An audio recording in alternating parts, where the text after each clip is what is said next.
the weakest hammer fist I've ever seen in my fucking life.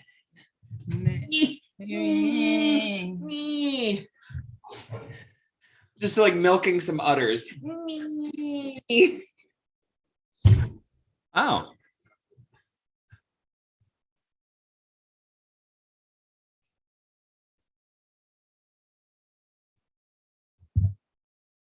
So as Shaq was uncomfortable about it, just the hammer fist looked like milking udders. It was yeah. Really, not a fan. Not a fan. Yeah. Good evening, everybody. Oh my God, we're back again. It is UFC 266 on Combat Culture across the Combat Culture Network. I am the very tired and very wine-drinking Matt Ryan.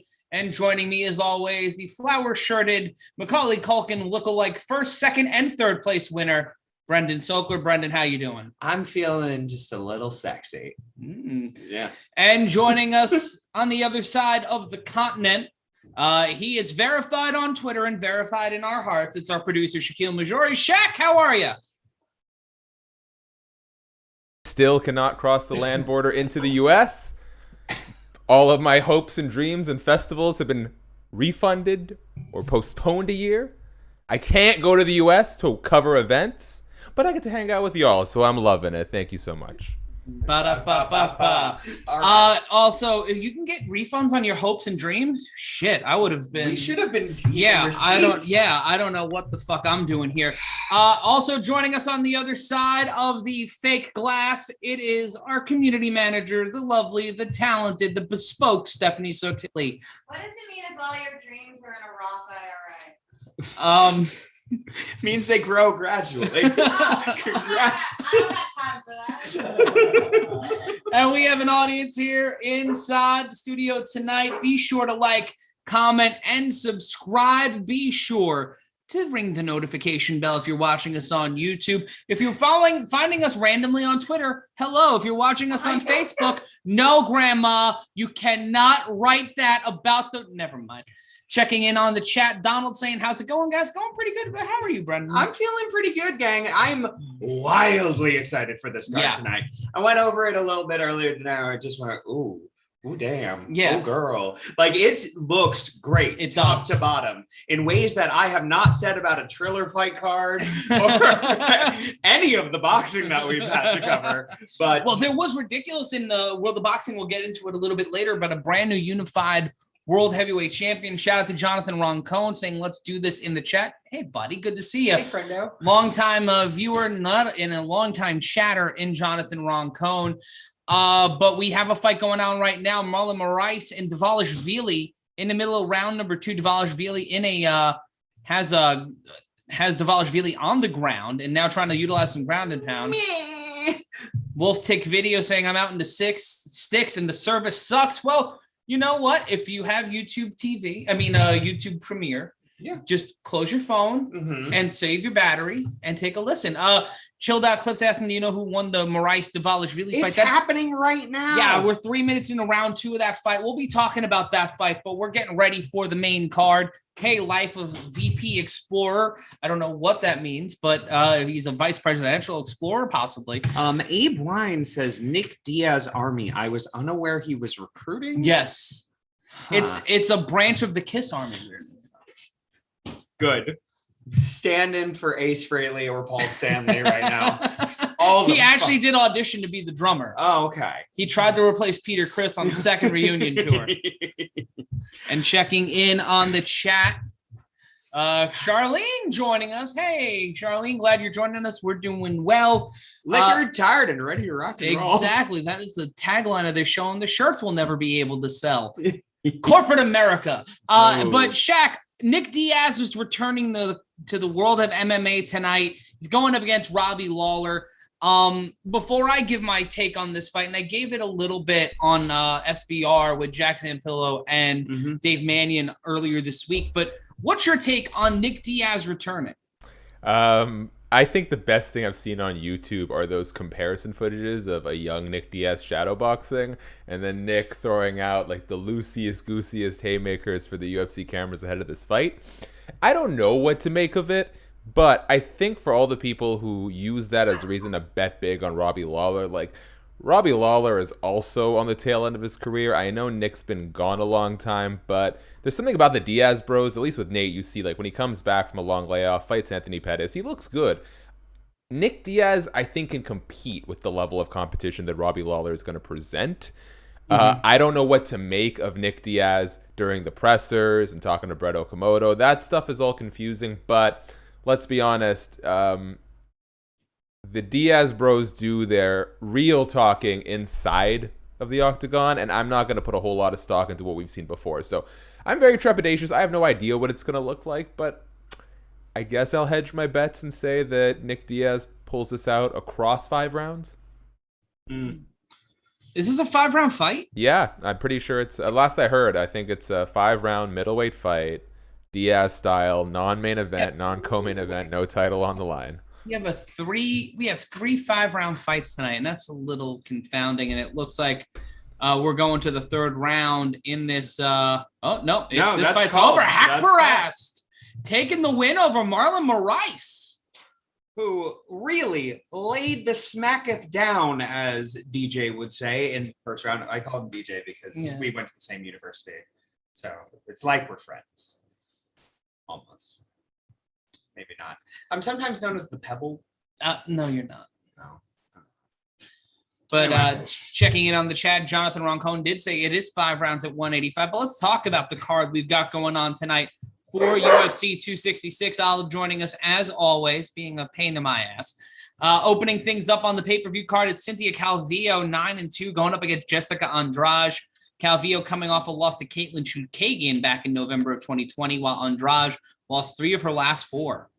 Then we have Curtis Blaze versus Jordania Rosenstrike, which will be a banger. Yeah, for Rosenstrike coming off a TKO win against Augusto Sakai back in June. And Curtis Blade, last time we saw him, he got clip-clopped by Derek Lewis, who came up a bit short in his attempt to become the interim UFC heavyweight champion. Yeah, I mean, like, it would have helped if Derek Lewis had hit him at all, really. Yes. And I was actually going to bring up Derek Lewis because I really do think that this could be either the banger to end all bangers, ends in a round, what a firefight, or it could be like Ngannou versus Derek Lewis, where they're like, your power is scary. No, your power is scary. I don't want to touch you. So we'll see. Yeah. We'll fucking see. But I predict fireworks because I'm an optimist. So fuck it. And Charlene asking what we're drinking. I am currently drinking a Francis Ford Coppola Cabernet. I'm drinking a barrel pick of New Riff, which is really fucking good. I'm drinking that all night, ladies and gentlemen. What else do we have? And then, of course, Nick Diaz coming off a massive hiatus for that PED suspension, for that performance-enhancing drug known as marijuana, which God knows makes me want to fight people and be better at it. Okay, moving on. Versus Robbie Lawler, who's last 4 and 5. He's 4 and 5 in his last 6. He lost his last 4 and 5 of his last 6. That's the words that I wanted with the mouth thing. Yeah, I mean, Robbie Lawler on the tail end of his career, Nick Diaz coming off a massive layoff. And, to Shaq's point, there's a big betting line shift that happened after seeing Nick Diaz shadow box, which I think is one of the stupidest things that I've heard. Now, mind you, I don't think it's stupid when I saw it with Chuck Liddell. I don't think it's stupid when I saw it with Evander Holyfield. But neither of those gentlemen are known for having massive disdain for the media, to the point where I'm thinking that Nick Diaz was like, all right, just kind of throwing these out there. Can you leave? Can you fuck off? Fuck off. Like, I don't think it's indicative of anything, really. But we'll see. Ooh, the intrigue. Right now, if you're looking to bet on Nick Diaz by points, according to Bet Online, he's a plus 225. For Robbie Lawler, nothing that I'm seeing about points just yet for that, but that's going to be interesting if this goes into the scorecards. Pardon me. Lawler by points is plus 275. So the action there really interesting. Jonathan Roncone is drinking Sofia Coppola's bathwater. Okay. I didn't know they bottled and sold that. It's the Marie Antoinette edition. It's been aged for several years. It's part of Jason Schwartzman's beer is actually in it. Really interesting. Yeah. Crystal Asia saying, Jonathan, that's weird. And then we get into our 2 title fights for tonight, starting things off in the women's flyweight division. Sounds like Kermit the Frog. Oh, yeah. Oh, it's very exciting. Shevchenko. Yay. For a second, it was like Kermit the Frog at a Black Flag concert. No need to do the bit. No need to do the bit. Valentina Shevchenko defending her flyweight championship against Lauren Murphy. The betting line for this, Shevchenko a minus 1,500 favorite, Lauren Murphy a plus 750 underdog. So, I mean, Shevchenko coming in with the nickname Bullet because her speed fucking kills, and Lauren Murphy trying out a new nickname, which is Victim or Recently Deceased. This is going to be a murder. Fuck. Yeah, this is not good. This is Shaq. What is your thoughts on this particular title fight being made? It's got to be just because Shevchenko needs to fight. She needs to remain active, but Lauren Murphy has 5 straight wins, but her last one was a split decision over JoJo Calderwood, not necessarily breaking down doors to earn a title fight. Yeah, so the way I look at it is very rarely in the modern age of UFC does the rightful contender get the title shot. I mean, we're writing news stories about Nick Diaz getting a welterweight title shot or a welterweight #1 contenders fight off a middleweight win over Robbie Lawler.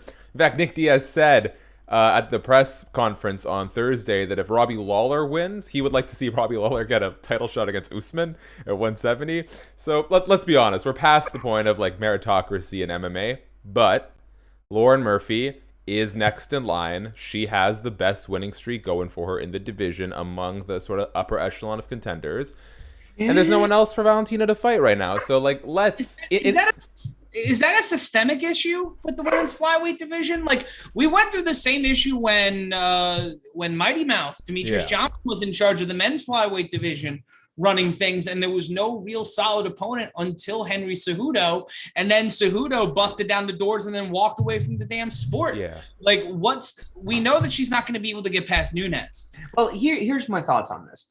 I did not go into professional wrestling because I grew up to be a whopping 5'8" after yoga. Like, there was a certain point where size was prohibitive to the sport. And we are now past that, but there's a whole generation of people that were not there, and therefore a whole generation of evolution within MMA that really we're just catching up on this. And you have people who are the elite of the elite, in like a Demetrius Johnson, for example, on those lower divisions, or Shevchenko, where their skills are so fucking ahead of the game, it might take a couple more years for anyone to catch up. Yeah.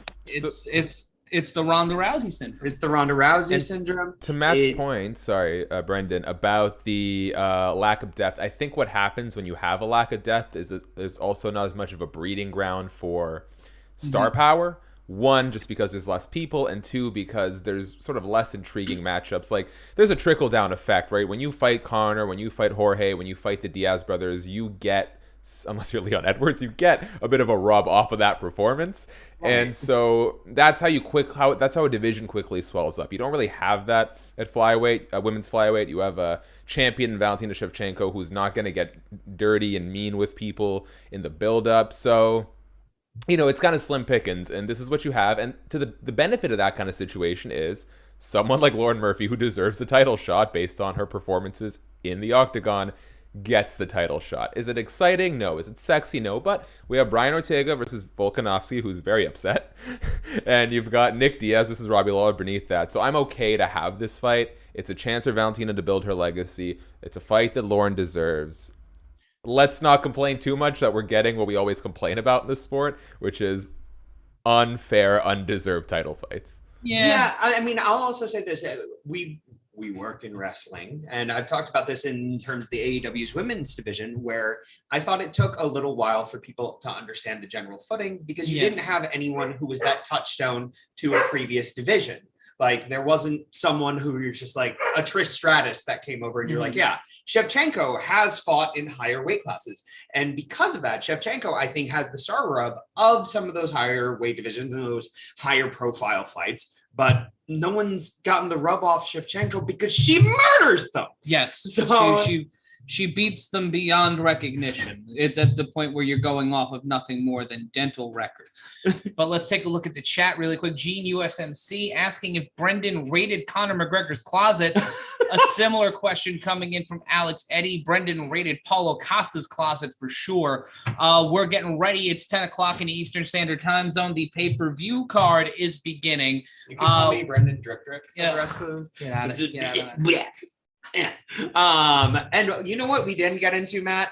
The main event of the evening. We've got Brian Ortega going up against Alex Volkanovski. God bless you. I'm tired. No, it's been a very long day. Also, Jonathan Roncone in the chat. The earthquake and tugboat were amazing. Shout out natural disasters. Yeah. Praise be to Uncle Fred. But when we're looking at tonight's card, Volkanovski coming off of 2 wins over Max Holloway. The second one, you can make an argument that Holloway deserved a victory. Ortega, you can and should. Yeah. What the fuck? I'm just giving people the benefit of the doubt. Yeah. I doubt that he's a true champion. It's fine. It's fine. But Volkanovski coming in here with something to prove. And Brian Ortega, I mean, he's down a weight division for this fight. And I think he looked good against Korean Zombie. Yeah. But that fight was a year ago. October? Yeah, I guess that is a really long. Yeah. Fuck, it's about to be October. That's a year ago. That was a year ago. What have you been doing, man? Well, they were initially supposed to fight back in March. But Volkanovski tested positive for Rona, so that derailed the whole fight. And then on top of Ultimate Fighter and everything, it just layered out into this. And Brian Bruce in the chat saying, Marab, the pride of Strong Island, speaking Russian with Matt Serra's accent. There are a few things more ridiculous than a solid Long Island accent. It's really good. It's really good. And a shout out to Wade Stewart. Love your commentary. Excellent call. Well, thank you. Thanks, Wade. We love you. I think it's time for our favorite game show here. When does the first fight start? It's time for our version of Over Under. Shaq gets to go last. Yeah, Shaq last time. Shaq gets to go last. Based on arbitrary rules. Yes. Let us know in the chat what time you think the first fight will make its way out to the octagon. Our Shaq is the winner of the last time. We'll get Steph's pick in a minute, but Brendan, we'll start with you. Oh, no. We're starting with you. You lost the throne. 10-17. 10-17. 10-18 sounds like a fantastic time. Yeah, fuck you. Ben, what about you? Ben Falvo joining us, producer of Catalyst Wrestling and the painter of things. What do you think tonight's card's going to start at? You know what? I'm going to go with something that's going to piss me off because I feel like it's a bit odd. So I'm going to go with an odd number, 10-23. 10-23. So 10-17, 10-18, Ben picking 10-23. We'll try to get Steph's Faith +1 saying, let's all get naked. You don't know what's going on under here. Yeah, you don't know if we're wearing pants or not. I am Donald Ducking it. It's all feathers. But Brian Bruce in the chat saying 10:25 p.m. Charlene saying 10:22. Steph, what time do you pick? See, we'll get that. We'll get that forthcoming. Yeah. But let us know in the chat. Shaq, what time do you think it's going to be at? I thought I got to pick last. What's Steph pulling here? Does get to what pick. Is Steph pulling here? 10-19. Steph has picked 10-19. Thanks, Steph. Ooh, okay, so I was gonna be a jerk and just go like 10:45 because it's closest without going over. What did the gentleman whose name? 10:23. That's a little okay. I'm gonna. Much made. So I'll go 10:22 because that sounds like too much. 10:22. Charlene saying 10:22 as well. Robert Smith picking 10:45. Now the rules of this game are: if you lose, you have to drink, but if you win, you have to drink. You have to drink. PJ Simpson saying, "Greetings, lads. Where's the plaid?" And picking 10:16. We did wear plaid last time. Yeah, we did. We both matched. did. We both matched that day. Matchy. Yeah. Mm. Not Jonathan Roncone saying 9:21. Well, I'm assuming he's in the Central Time Zone. Mhm. John Anderson saying 10:22 as well. He's agreeing with you, Shaq 3-pick and Charlene. Yeah. Getting ready for our opening fight of the Let's evening. fucking go! If you don't know by now, I'm Matt Ryan. That's Brendan Sokler. On the other side of the glass is Stephanie Sotilli. And up in the Great White North is Shakiel Mahjouri, our producer and fancy interview human for MMA Mania and Cage Side Seats. Donald, 10:19. Lawrence Graham coming to us from South Kakalaki, picking 10:16. Good. So let's look at this first fight since we're approaching it. Jessica Andrade has lost 3 of her last 4. Yeah. One would think that means she wouldn't be the favorite in this. But let's look at who she's faced. Shevchenko, Nami Yunus, and Zhang Weili. Yeah. Holy fuck. It's a murderer's row. Yeah. All people that could kick my ass. This would be a good story. And when you take a look at the spread here, Give me that spread. Andrade minus 135 favorite, Calvillo a plus 105 underdog. If you're betting on a draw, it's plus 6,600. The deeper this fight goes, the leaps and bounds for Calvillo plus 1,000 round 1, plus 1,400 in round 2, plus 1,800 in round 3. And it jump for Andrade, it's 415, 425, 550. So a lot more people confident that she'll get it done inside the distance. Yes. And I believe that as well. And I think the margin would be much, much closer had Jessica Andrade not faced all those fucking crazy badasses. Hey, but she's still one of the best of the division, and she's absolutely going to prove that in this. But we'll fucking see. Shaq, you got a point there? I just wanted to know what odds you guys what website you're using. So I might try and pull these up so people can see. Bet online. Bet online. Okay. I am out for the time being. You can remember it by the fact that it's what you're doing. Yeah. Boo. Boo. Yeah. Fucking boo. People are asking if Dvalishvili won. Dvalishvili did win. Thanks, Lawrence. Lawrence says he loves my shirt, even if it looks like it's out of Paulo Costa's closet or McGregor's closet. If I wore that, bees would try to pollinate on me because I am the width of a flower garden. I'm trying to save the bee population on my own, and it's terrifying, Matt. I don't think this will get the video pulled. I'm pretty sure it won't. But what I thought spice things up. So where I usually pull up some tweets and stuff, the UFC posts some clips of the fights on Twitter. So no volume, but if you guys want to see a little bit of Moraes almost TKOing Dvalishvili in the first, it's there on the screen. First round was pretty insane. It was an intense fight between Dvalishvili and Marlon Moraes, but when it comes to this fight, the tide really turned in round number 3. Yeah, I mean, let's speak to something that I'm viewing as a common thing within MMA is if you unload with reckless abandon 20, 30 shots in a span of 20, 30 seconds and you don't finish, you're gassed, brother. Yeah. Like, you better pray there's 30 seconds left in the round. Oh, it's called Shane Carwining. We're coining it here. So, it's something really dangerous where if you are going for that, and you saw Marlon Moraes tried to transition into a rear naked there because, it's less effort, less exerting yourself. I mean, it's still a lot of effort and control to try to do that.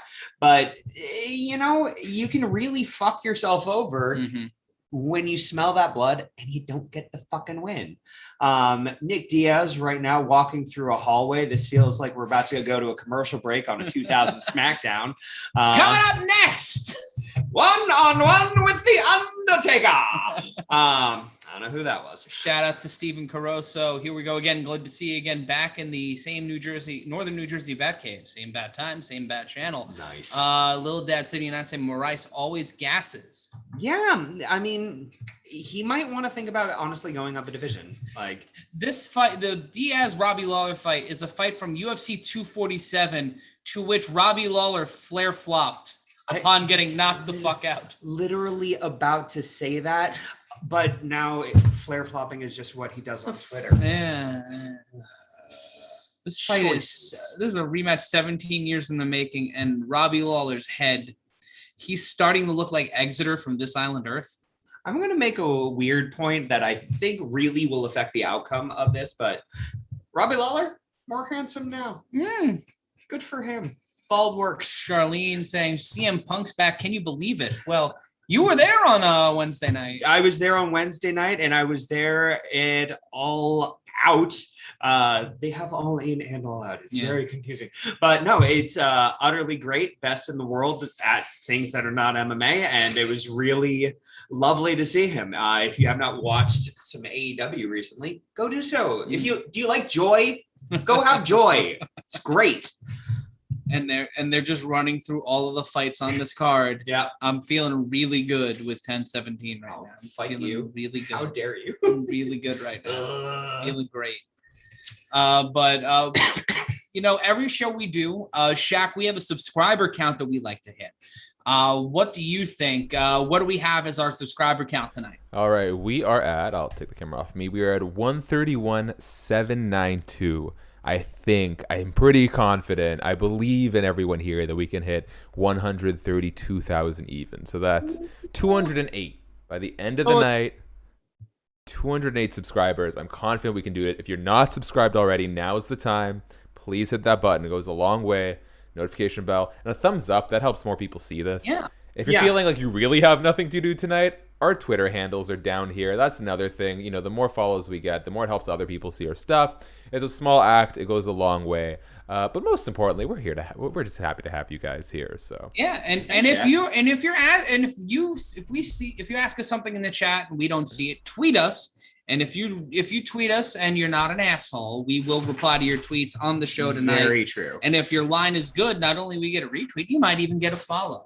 Ooh. So be sure to follow us across social media. You can follow Shaq at Shaq_Fu. You can follow Brendan at Brendan Sokler. You can follow Steph at Steph Sotillion. You can follow my happy ass at M Ryan Consulting. All those are our Twitter handles, and for most of us, our Instagram handles as well. So if you want to see photos of Coach Ted Lasso or Nandor for Brendan, you can do that as well. It's all over my Instagram. Charlene asking, what's a bigger comeback, Nick Diaz or CM Punk? CM Punk. CM Punk, because it is honestly a paradigm shift within the world of professional wrestling. While this is possibly a good thing for Nick Diaz, this was definitely a good thing for CM Punk and the sport of wrestling. It's a sport of kings. Yeah, truly. I'm excited to see Nick Diaz back in the octagon because I don't know what he's going to bring. I don't know what, and I wrote about this in my piece for MMAmania.com that was dropped earlier today. If you came to us through MMAmania.com, you more than likely read it. But what's going to happen with this fight? Like what are we gonna? Whatever we get from this fight is basically going to be the defining moment for Nick and Nate Diaz, and I'm kind of happy that they can play the game how they play it, right? Because you have two types of people. You have the Diaz brothers, and then you have Conor and John Jones, right? And like within the Venn diagram of that, are the majority of the other fighters in the UFC who are getting jerked around and dicked around by Dana White. Right. There is a tier of paid fighters, and then there are fighters. Yes. Nick Diaz is going to remain popular no matter what in here. It's just what he's going to show. And I believe his high volume of punches could be really shitty for a guy who has been knocked out a fair bit recently. Yeah. Let me look at Robbie Lawler, losses by UD to Neil Magny and Kofi Covington. Submission to Ben Askren, and UD by RDA. So actually not KO'd recently. Yeah. I guess the KO is just on the brain from the flare flop that he did. But, Robbie Lawler likes to stand, likes to bang, and Nick Diaz will probably oblige with that. If this goes to the ground, Nick Diaz's jiu-jitsu really has to be taken into account. A Cesar Gracie black belt and slick as hell on the ground. Yeah. And then Robbie Lawler, no slouch on the ground, but wants to get you back up there to bang your head in. Yeah, that's where it's looking. Super Pussy Finger saying Tim Heidecker do spaghetti. I think they're saying you look like Tim Heidecker. Okay. That's a new What was that username? Super pussy finger. Okay, thank you. That's I Goodbye. think that's I'll my take- dad's. I'll take the soup. Oh God, I'm out. I'm out. Super, not super. I wanted soup. It's 10-14. Matt wins. Yes, King is back, baby. I don't like this at all, and I blame every one of you. USA. Technically speaking, Matt, the rule is when the first fighter steps foot in the octagon. So there's a chance someone trips up or dances. I have 3 minutes. Yeah. I have 3 All minutes. right, let's just. Steps into the octagon. If she once she steps into the octagon, Yes. unless she's coming out to the electric ray whistle test version of Freebird, I think we're gonna be fine. She is free as a bird to take her time. I'd love that. Slow down. No. Sean Bowser Diaz is gonna have some ring rust, but I'm hoping he gets the job done. Greetings from Oregon. Shout out Oregon. Shout out Oregon and shout out I have family Rogue Brewing and Distillery there. Ooh. If you like beer or like whiskey, go to Rogue. I feel like we're gonna have to open a PO box for people to send us boots. I'd love that. Tell us in the chat if you'd send us booze if we Yeah. opened a PO box. Calvillo 3-3-1 in her last 5 fights, most submission attempts in strawweight history with 9, 4th highest striking defense in strawweight division history at 63.3. Mm-hmm. Gene USMC talking about Super Pussyfinger, great American name. Yeah, It's top notch name. I thought it was Polish, like a familial name. Oh. Yeah, I might have a cousin named Super Pussyfinger. I don't know. Rogue Brewing is like an hour from me. Go. Sean Bowser, they're from Oregon. I don't know if it's an extended family, like family through marriage. Are you guys going to Skankfest South? More than likely, no. We would love There's to, a but pandemic that's making Yeah. it tricky. I love Skankfest. It's one of my favorite places on planet Earth because of the insanity of it all. Imagine if the Gathering was a comedy festival. That's what Skankfest is. But we are more than likely not going to be going. But shout out to Skankfest. I think they sold out or they're about to sell out. A lot of people we know are going to be down there. Go check it out. Check out Skankfest. Yeah. Check I it believe Michael Bisping's going to be down there for Believe You Me. out. A man who is known for his comedy, Michael Bisping. Just yucks on yucks, that one. Oh my goodness. Steph, OMG, my first choice was 10-15. And it's 10-17, and Andrade is there. Yeah. I am the winner. You I am have King. this. All of you must call me King Handsome from now on. God damn it. I really wanted that to be my name. I'm going to be Prince Handsome underling. Oh. Bisping does have great hair, Charlene. That is absolutely correct. I think that's also part of his success. Yeah. Let's take a look at Jessica Andrade, second most wins in UFC history for a female fighter with 12, second most takedowns in women's UFC history with 38, and the third most significant strikes in women's UFC history with 1,180. So That's a lot. yeah, the number 1 ranked fighter in the division, stepping into the octagon one more time at women's flyweight. Lost 3 of her last 4, but with a win here tonight, she might bounce herself into the title picture. You know, it is an interesting thing when you have a fighter coming off of this many losses to high-level opponents. I mean, we're going to be talking about it with Robbie Lawler. Does it mean that your chin's starting to get taken away? What are your skills somewhat diminishing from these wars? I don't think that's the case with her, but we will see. It remains to be seen. I have my bold prediction that it's going to kick some ass. And let's take a look at the tail of the tape. Andrade 30, Calvillo 34. Height advantage going to Calvillo, 5'4" to 5'1.5" for Andrade. 64-inch reach for Calvillo, 62 for Andrade. So Andrade not with the height and reach advantage, but in the I'm gonna whoop that ass stat, she does have the advantage here tonight. Bruce Buffer's suit My goodness. is exceptional. Listen, there's some times where it looks like curtains from a Vegas hotel. I'm not saying that it doesn't, but it looks like the nicest curtains in a Vegas hotel. Goofy shit. Bruce Buffer announcing our opponents for our opening bout. He's not as good as the guy from Catalyst, but I think we'll keep him. Such a shit. All righty. So, gang, if you have any thoughts about this upcoming fight, please post them in the chat. We'd love to hear what you're thinking before, you're proven wrong. Or right. I don't know. I'm not a predictor. I know it's not right, but it's okay. We're going to call these fights anyway. Yeah, we're going to do it. Maybe. I don't know. We could leave. You don't know. Treat us nice. People filing into the T-Mobile Arena in Las Vegas. I do want to go to Las Vegas for a Raider game. Like that's on the list for me because I'm a Raider fan. So I'd love to go to Vegas for that. Cat's Meow saying Cool Beans, the dynamic duo is back. It's more like a dynamic quadrant. Yeah, we're like a tripod. No, we have 4. Right. Sorry, Shaq. Yeah, I forgot about you because of Canada. I said quadrant, so yeah. it's like 4. Yeah, no, I was just like, who the fuck are you talking about before? We got Steph. Motherfucker, we're looking at the motherfucker. I know. I'm just mad because everyone keeps posting, who's the guy in the middle who looks so good? What's the quad version of Rumble? Ugh. Herb Dean, your referee. An argument, Ben. Yeah, take another sip of wine and get that photo. Here we go. Andrade, the first woman ever to fight in her 20th UFC fight. Holy and here shit. we go. Round number 1. Calvillo keeping distance with a body kick. And now there's 3 rings of UFC advertisements inside the octagon because that's necessary. Eventually they'll get to like the 7 circles of hell with this. Leg kick by Andrade, 4:39 left to go in round number 1. Leading with her jab is Calvillo, having one hand up, one hand down. Andrade buttoning up, trying to find a way inside, both of her hands near her jaw.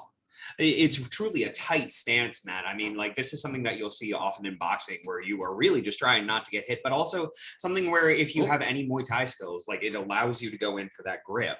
Leg kick by Andrade, it buckled Calvillo for a second. Head kick attempt by Calvillo, not going. 4:10 left to go in round number 1.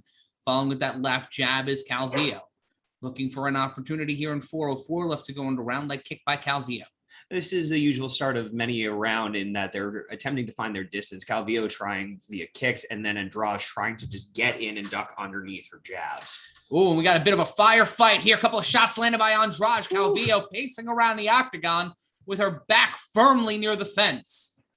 Not turning in at all. Calvillo in trouble. Leg kick by Andrade. 3:38 left to go in round number 1. A light leg kick by Calvillo. Calvillo needed to get on her bicycle here and rotate 90 degrees or 180 degrees. The right hand by Andrade, spinning back fist attempt, not landed by Calvillo. Missed by a country mile, and all these leg kicks from Andrade are starting to add up, in my opinion. Like the power difference between the Andrade leg kicks versus the Calvillo ones is significant. And trying to pepper with a left jab is Calvillo. Andrade gets her up against the fence, and then another kick to the back of the knee by Andrade. Andrade getting a hit to the tummy, but nothing really doing there. 3 minutes left to go into round. I mean, it's not much that Calvillo's circling right now, which you can't do once you've had your fucking legs taken out from under you. This is a solid uppercut, and then a left followed up by another left to the head by Andrade.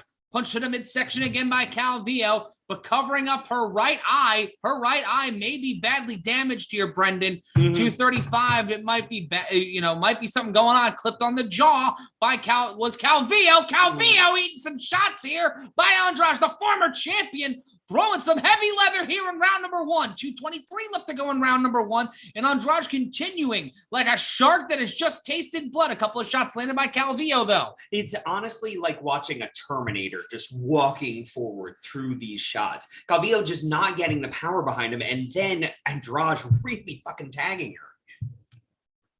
Some back and forth here. 2:03 left to go. Oh, and Andrade got herself open for a shot, but then landed a few. Calvillo not defending herself particularly well, dipping her head down instead of after throwing strikes, covering up, and then an overhand right, leading into a 7 shots to the face by Andrade.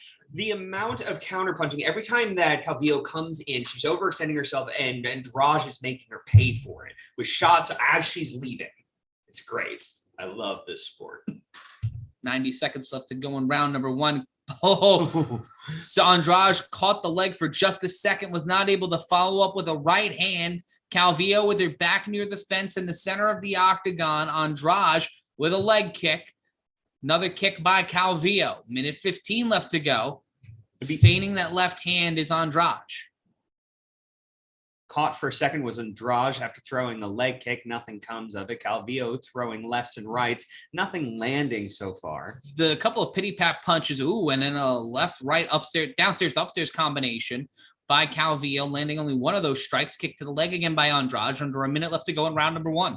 The tightness in Andrade's stance is really something remarkable because she's able to get these counter punches off so quickly because her hands are loaded up. Striking against the fence is Andrade right now. And Calvillo moves to the center of the octagon. 35 seconds left to go in the round. Shot to the abdomen by Calvillo. Andrade looking for any opportunity. Oh, Andrade with those rights to the jaw. She bounced off the fence after missing a shot on Calvillo and just continuing to light up Calvillo. Calvillo in trouble.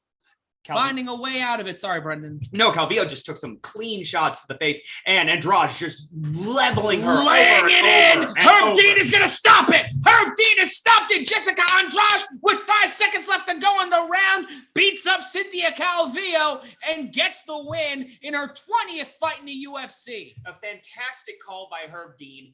Unanswered shots up against the cage. You saw that clean clip that she got off on her. And then it was just her being on spaghetti legs and getting hit after hit after hit. And it was because when Calvillo would throw, she would open herself up to combinations because she would go down and then bang, bang, bang. And Calvillo being picked up by Andrade and both of them celebrating one hell of a fight. And here's how the sportswomanship. Yep. And it's great. Andrade setting up with those leg kicks. And there you see after the combinations, leaving her hands down, trying to extend through the punch, and then Andrade would pick up on it, throw the uppercut, and then start throwing wild punches, being able to basically hit the reset button on Calvillo. Yeah, there was an uppercut that snuck in through the guard that I really do think contributed to this. There's something that happens when a skull gets knocked around. The brain rattles, and it is something where if Jessica Andrade is hitting you with that much force from a very tight position, you're gonna fucking feel it, particularly if your head bounces off the cage. That'll do it. That'll do it. Yeah. Oh well, here we go. Wonderful sportsmanship. This was great. There was a brief moment where Jessica Andrade picked her up to celebrate. Or I've seen her pick up so many people and just slam them. I was like, this would be a hell of a heel turn right here. Oh my goodness. So the official decision will be a first round TKO. Postmark saying, nice job, King Handsome. Thank you.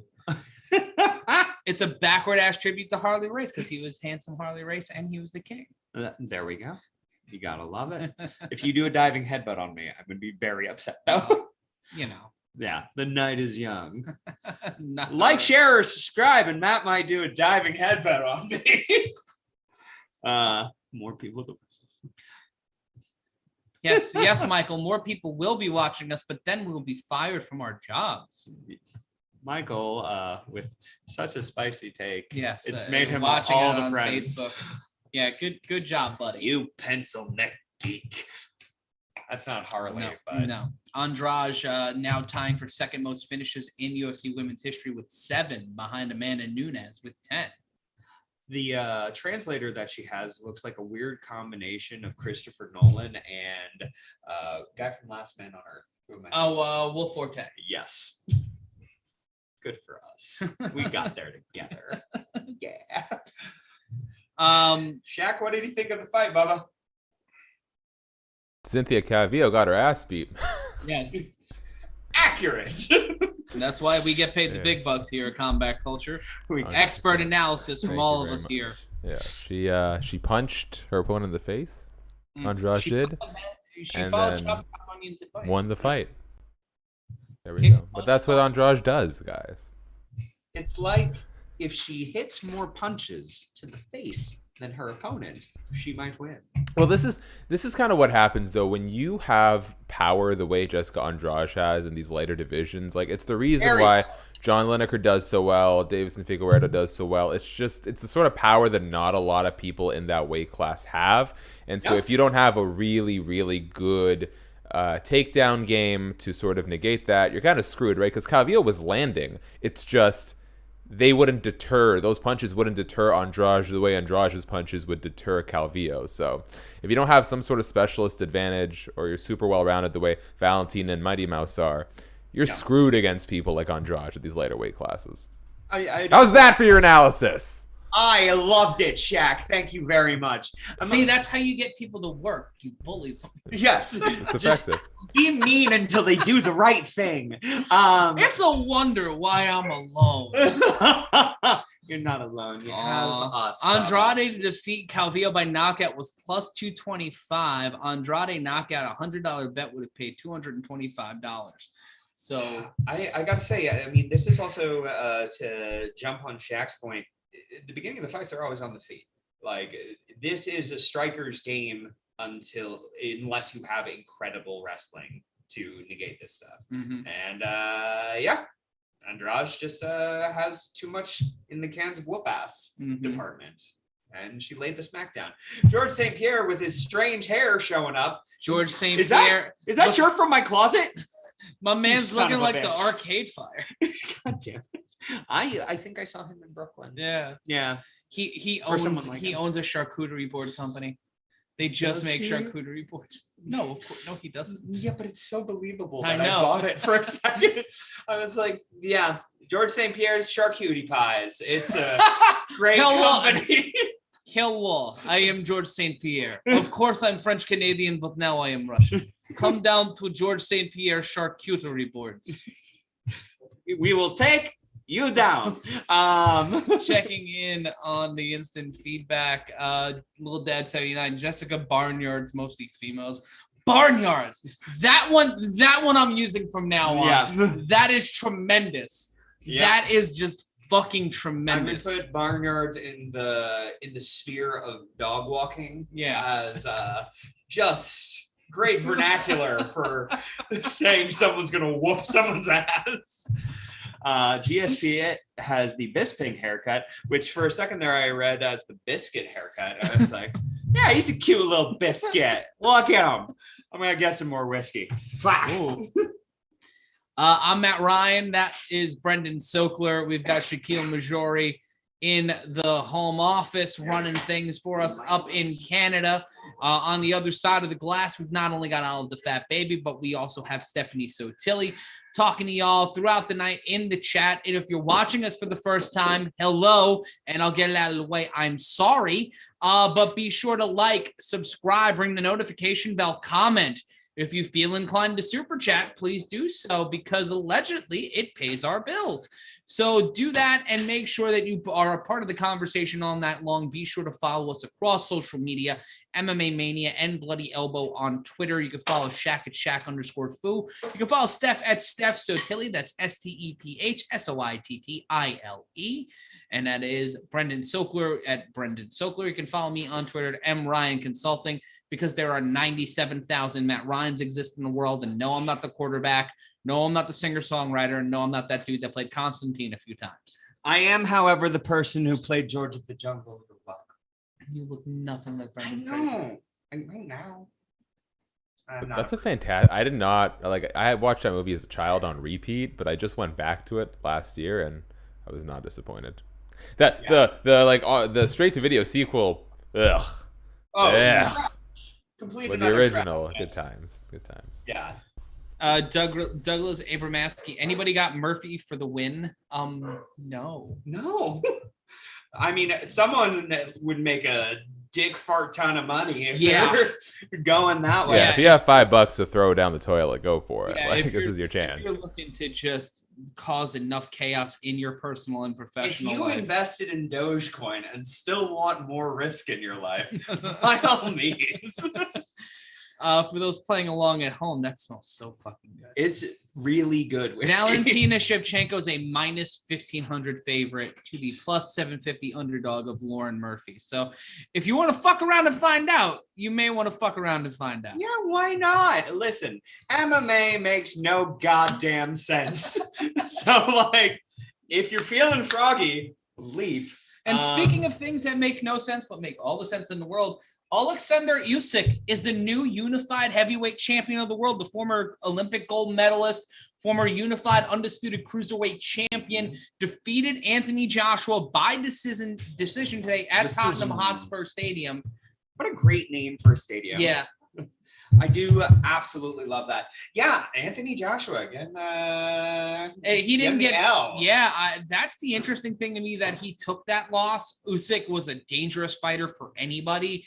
I am surprised he had to take the fight because of a mandatory challenge. Yeah, but this pushes back a unified, undisputed world heavyweight champion in boxing another 3 to 5 years. I said it on Twitter earlier today, and I believe it. I think that we're not going to get a settled, clear, concise, undisputed heavyweight champion in 3 to 5 years. And I don't think it's going to be anybody that's in the boxing scene right now. I'm going to actually make a counterpoint to that, which is because of the success of absolute dog shit boxing, I think there's going to be forces behind this that try to make it happen. Just to have something that feels legit. But like we're seeing in the UFC heavyweight division, the draw is in the chase. That's why we're not going to see Francis Ngannou fight until 2022. I thought that was because it's 2021 and we can't have nice things. Well, then you can apply that same theory to heavyweight boxing. Shit! Yeah, you're right. Girl, you're right. But at least the field in the UFC is a lot clearer than it is in the heavyweight division in boxing. Yeah.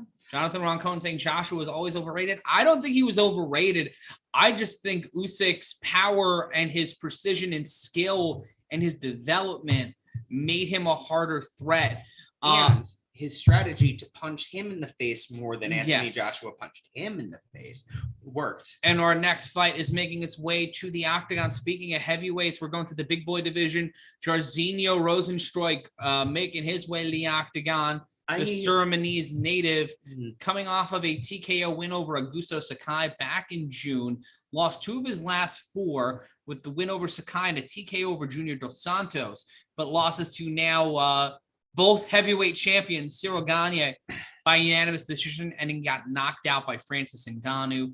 His last 8 wins, though, Brendan, by TKO and knockout. He's a bad, bad man with a fantastic name. It's one of those things where we talk about, like, sometimes you're named something and it's like Derek Roofer. Oh, you work on roofs. Jairzinho Rosenstrike. Oh, he's a hell of a striker. His biggest life rival is Derek Takedown, though. Yeah. It's crazy. Curtis Blades also coming in, a knockout artist in his own fucking right. Yeah, this is going to be a fantastic parade of violence. Or it won't be. Yeah. As I said, this sometimes happens with these heavyweight fights where you have these 2 guys who are so powerful that they're skilled to fight each other. And I would be too. Do not get me wrong. I'm terrified just even looking at these men. But, power respects power sometimes, and often to a point of hesitation. I don't think we're getting that tonight because, you know what? I like to believe that good things can happen to those who wait. And we've waited a whole fight for this one. Rosenstrike with the most knockouts in the UFC since joining it in 2019 with 6. And he's got the 3rd highest takedown defense in the division's history with 80%. So this is going to be a stand-up fight, in my opinion, in a rhetorical sense and a literal sense. They're going to do a tight 5 against each other? Yeah, they're going to get the light. And 3 5-round tight 5. I'm done.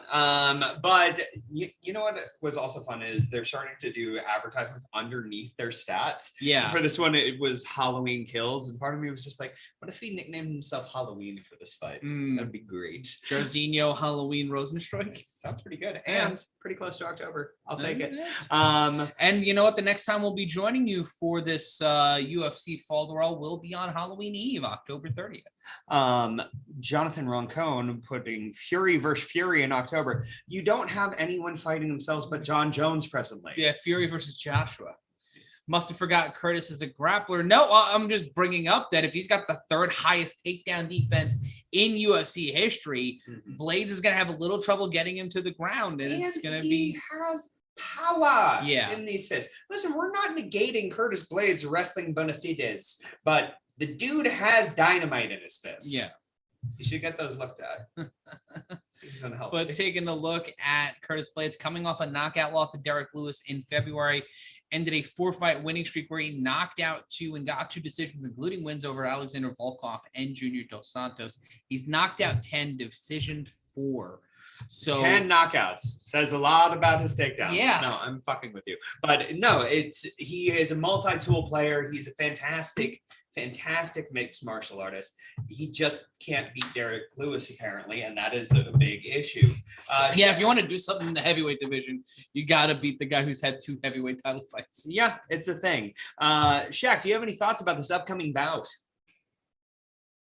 No, I'm just kidding. This is my new gimmick here. Be completely useless.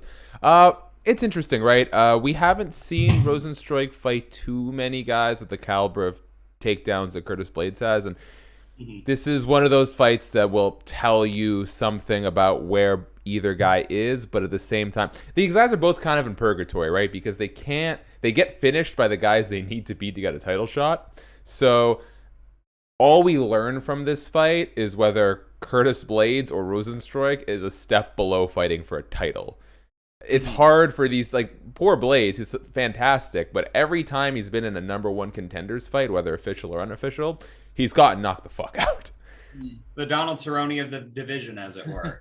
Perhaps, in a sense. So this is important for both guys because the winner gets to stay relevant and gets to continue working. It's probably 2 fights away from a title shot maybe, but it's hard to reward, especially at this point, Curtis Blades, because he got knocked out by Ngannou twice. He got knocked out by Lewis, who just got beat by Gane. I think perhaps if Rosenstrike wins, he doesn't have to do as much work since he's only lost to Ngannou once and he hasn't, or he at least took Gane to a decision. So yeah, I would say this is, depending, if the guy who's going to get closer to a title shot off their win is probably Jairzinho. Blades is just in like high tier gatekeeper purgatory, and I don't know what he has to do to get himself out of that. I think a knockout here, he's got the height, weight, and advantage. So yeah, that speaks for something. Like I think the best thing for him, for Blades, is if Gane beats Ngannou. Because as long as Ngannou's the champion at this point, it's really hard to justify a 3rd fight. I'd agree with that. Yeah. I would also say Curtis Blades is 30 years old. He has a lot of time, particularly for the heavyweight division, which tends to go into a higher age bracket than many of the others that are relying on speed. But Shaq, I just want to get you on record here. Are you comfortable with us tweeting at both these gentlemen that you called them always a bridesmaid, never a bride? No, because I'd like to interview them. we keep this over here, guys. The only belt they'll ever own are the ones they buy from Walmart. Shakiel Mahjouri 2022. Yo, Blades, listen, I don't care if he never wins a championship in the ring. His wife, beautiful. Oh my goodness, that dude is the winner of all winners. Let me just say, Curtis, keep doing you, man. You're the true champion. The break saying Blades ain't gonna be shit. Wow. And here we go with round number 1. Rosenstrike already in the center of the octagon. Blades circling. Blades looking very light on his feet. Yeah, he's bouncing. He's got that energy about him. Rosenstrike looking very Derek Lewisian, but throwing some heavy shots, backing Blades up is Rosenstrike. 4:43 left to go in round number 1. Center of the octagon is Curtis Blades presently, standing on the Monster Energy drink logo that he probably had earlier to be so bouncy.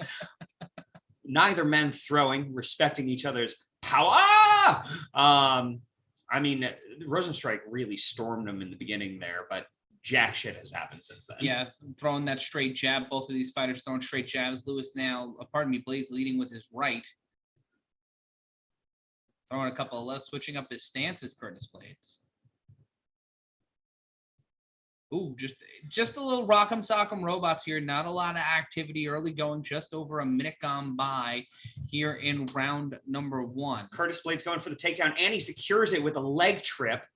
Top control by Curtis Blades. Well, there you go, Zodiac. He did take him down. Curtis Blades, the 12th fighter in UFC history with 60 plus takedowns. That's insane. Yeah. Man.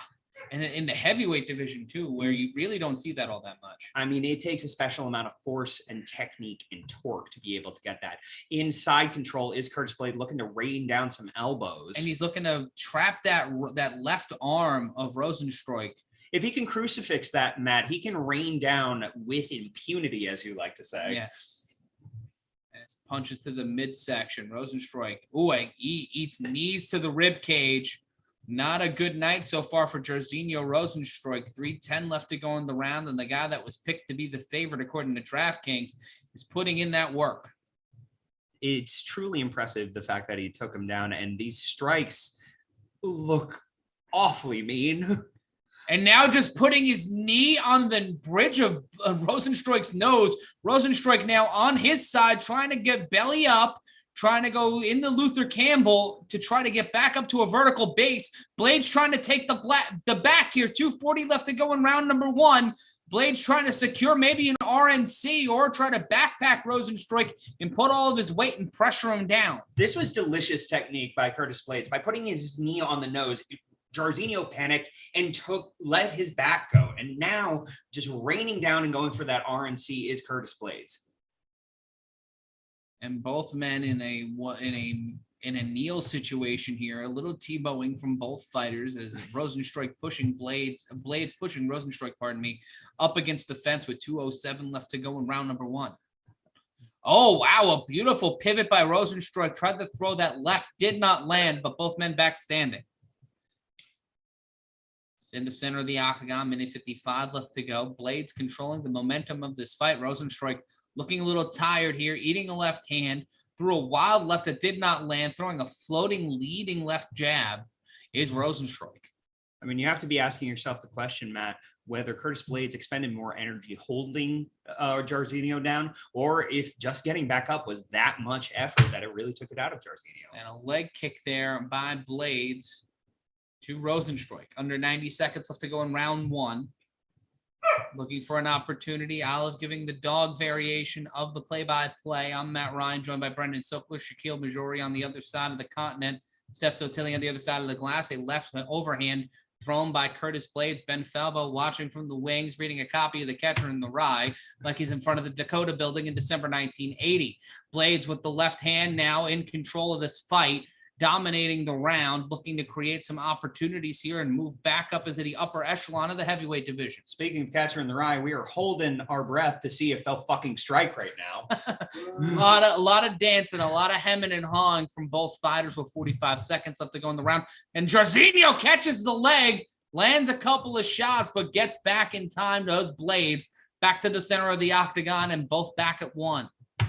Honestly, Jairzinho Rosenstrike has come up with not that much in this fight, Matt.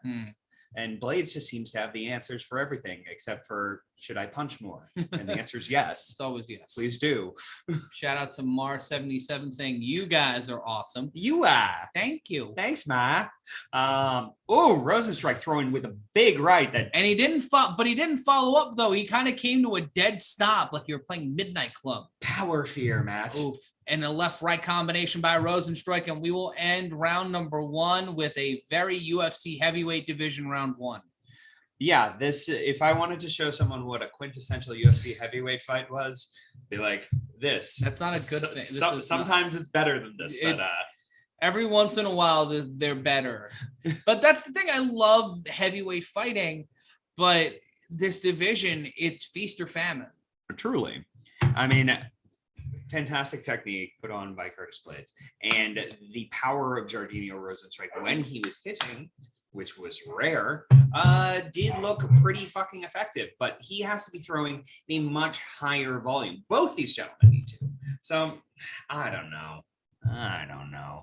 We'll see what happens here, but I do believe the takedowns make the difference in this fight, and Curtis Blades has shown that he can take down Jairzinho Rosenstrike. Also, they have a telestrator now. Shaq, why don't we have a telestrator? Like, why can't I have a telestrator? Who do I have to talk to? You know exactly who you need to talk to. Hey, Tom, get me a fucking telestrator.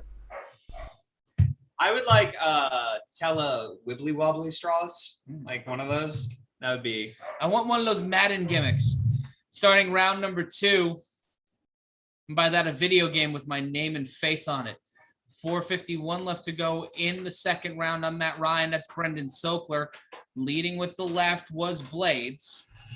Speaking of Madden, this is maddening how they're not striking enough. Right now, it's a minus 700 favor for Blades, a plus 425 underdog for Rosenstrike. Those are live odds according to DraftKings. Throw that money. Do the thing. Throw a punch. And people asking water for tonight, Matt? No, I'm 2 glasses of wine in. I'm just trying to hydrate. It's been a long day. Yeah. It's the other type of water, that grape juice. That juice. They're not striking right now, which is why we're they're both circling around the center of the octagon. This is over the pants action for MMA. Like, it's nice, but it doesn't give you anything. Like, it's not. It could be better. It could be worse, but it could be way better. No, I think it's pretty dog shit right now. The fact that we have just had a I'm trying to get people to keep watching, bro. Keep watching us. The fights are going to get better. We're being more contentious than this right now. And Rosenstrike coming in with a flurry, but Blades moving out of the way. He had enough time to do his taxes on that one. Rosenstrike not moving with a lot of aggression. A lot of slow-paced movement here from both fighters. Rosenstrike looking for that knockout, but not leading with aggression, not throwing any shots. Just both fighters taking their time, and Rosenstrike missing big there on that right hand. Both men really not following my strategy of punch the guy more than he punches you. Hit him in the face. That's going to be the motto of the gym we open. We're going to open our own MMA gym. Yeah. Strike hard, strike deadly, strike at least occasionally. Come on, guys. What if this is a Dadaist art experiment? Both of them saw Marcel Duchamp for the first time the other day, and they both agree that they're going to turn this fight into a living art exhibit. You know, I would more settle for Maria Bravovich because there's at least some blood. Thank you. Anyhoozle. Could you tell we went to liberal arts colleges? 2:31 left to go in round number 2. Rosenstrike and Blades throwing some punches. Goodness. Okay, gang. I went to more violent bat mitzvahs as a child. 2:20 left to go. Some parking lot punches from both fighters. You know, Matt, when they yelled Torah, Torah, Torah, that's not the violence that should have been there. We're going for some weird highbrow puns today. That was a deep pull. I got that, but Blades not getting that left hand he threw with 2 minutes left to go in the fight. Wait for the waiting for Godot reference during the Diaz fight because it's coming. Minute 54 left to go in round number 2. I'm Matt Ryan, joined by Brendan Sokler. I'm waiting for a fucking punch. That's well, that's Godot. Yeah, it will never come. He will come. God damn. Come tomorrow. Oh yes. Tomorrow the fight is over though. For the love of fuck, gang. It's fine. I swear to God, Shaq, if you'd and a flying knee by Rosenstrike. Pretty well stuffed, and then a takedown by Curtis Blades. All right, you got a minute 19 to make me happy. God, did you only have $3? Jesus.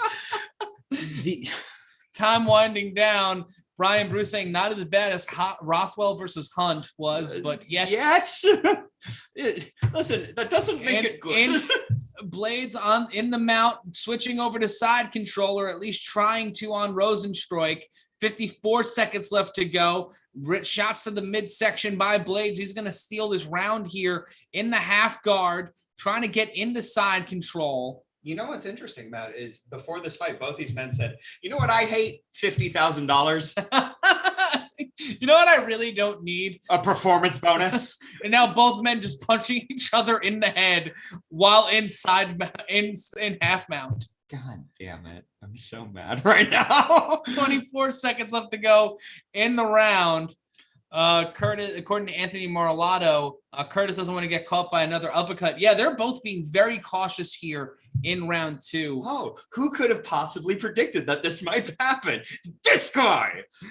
8 seconds left to go. in flagrante delicto, both fighters. And we will go to round number 3 when we ask why. And it looks like Blades, he is starting to swell in that right eye, right here under the pocket of the eyelid. Yep. It has come out to about here. That is bowling shoe ugly, as I learned is more a wrestling term than a regular term. People didn't know what the fuck I was talking about. I had to explain Iggy to people the other day and going over, it was a whole thing. It was Pop? It was a Slack conversation that just... My goodness. But this could be a boon for Jairzinho, who has thoroughly lost these 2 rounds by... But that knee right there, which Blades just basically ate like a sandwich. He ate it. I honestly thought that he had stuffed it with his hands, but on seeing that second angle, I think he stuffed it with his face. Yeah, no, he took that to the dome. God damn it, Matt. Speaking of which, coming back into the octagon, are we? Round number 3. This could be Jairzinho's round if Curtis Blades can't see his way to victory. That's going to be the interesting thing coming out of that second round. Will the judges give it to Rosenstrike for that knee and seeing that Blades came out the worse for wear? That's going to be the interesting thing there. And especially when they take a look at the stats from this fight. We've not seen any advanced stats on our end yet. Because nothing advanced happened in this fight, Matthew. That's fair. That's fair. You see Curtis Blades trying to throw a bit of different motions, different movements in order to throw off Rosenstrike. He also keeps changing his stance. That's what I'm saying, yeah. Shout out to PJ Simpson donating $25 performance bonus for Brenton's shirt. Thank you. Thank you, PJ Simpson. Money we may see one day. Moving into the round 4:13 left to go in round number 3. You sassy so-and-so. Nothing happening in this round so far. Just standing in the center of the octagon. Thank you, PJ, for the correction of my name. I feel very seen. Dad said he better not blow his nose. Oh yeah, that is the downfall of many a fighter. Not you, but Curtis Blades. Can you explain that reference while we are sitting because here if waiting? you broke your nose or the swelling, that blood comes out like the pocket. Ugh. And it just kind of inflates everything else. Wow. I can't get any harder. Dustin Roy making a good point. We shouldn't forget St. Pierre versus Sarah. Valentina should stay focused, and I don't think that'll be a problem for Valentina Shevchenko. No, not us at through all. the rest of this fight. Maybe 3:28 left to go in round number 3. Rosenstrike standing in the middle of the octagon. Blades looking for something here. I'm also going to clip that waiting for Godot thing and put it on my reel. 316. Good. Ben can clip us from this entire shit show of a fight. Kick to the leg by Rosenstrike. To Rosenstrike. Blades with the takedown and rolling through his Rosenstrike. We got to scramble. Something actually happening in this fight. And Rosenstrike bionic elbowing. Blades from the bottom. It's getting beautiful, on the baby. top of the head. That's right, baby. And live in color on the Superstation. Ole Anderson.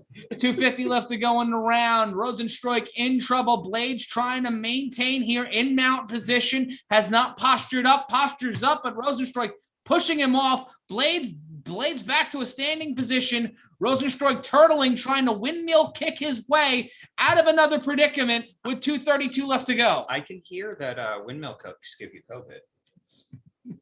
That was another reference.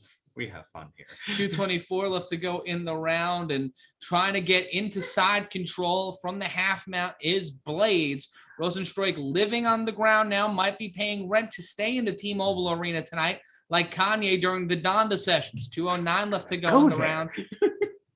And here we go. Fucking Blades just holding his hand over. He just pie-faced a man in the midst of a fight. That's rough. This is a little hard to watch. Not because it's less. It is entertaining now that something is happening, but Jairzinho just has no answers for this. But also Blades can't advance his guard enough in order to really do anything but minor elbows. It's as Gorilla Monsoon once said, the immovable object and the unstoppable force. And now Blades just shoving his entire forearm across the face of Jairzinho Rosenstrike. 90 seconds left to go in this one, and looking more and more like Curtis Blades is going to get the unanimous decision. The unanimous decision going. And Jonathan Roncone answering our question. The sinuses fill up with air and blood, and that's why they swell. gross. Yeah. Ew. I'm not watching this anymore. No, God damn, what a spectacularly mediocre fight this has been. This has been ground control time for Curtis Blades is 5 minutes and 3 seconds and counting. Under a minute left to go in the round, and I have an odd feeling we're going to finish this fight the same way we finished the second round in half mount. With us complaining. Yes. Boo. And then once again, just Rosenstrike not able to make anything happen here. This is what we get for having 3 big fights on this card. Yeah. We finally were gonna run into a dud, and we came into one hell of a dud here tonight. And that's the problem, is Blades and Rosenstrike are really good fighters. Really good fighters, but it's just too goddamn even. And also, I think it's a mismatch. I think it's a mismatch for both of these guys. But Blades dominated on the ground, was able to hit the takedown, be able to shut us the fuck up about Jorginho's takedown defense. Yeah. I mean, it was an impressive performance by Blades in the regard that he did take down Rosenstrike. The amount of top control that he's had has been insane. Stephen Kelleher asking for the plus minus of how many punches were landed. We'll get you that. Not stat. a fucking enough, Stephen. Yeah, I'd say oh my God, look at Curtis Blades' face.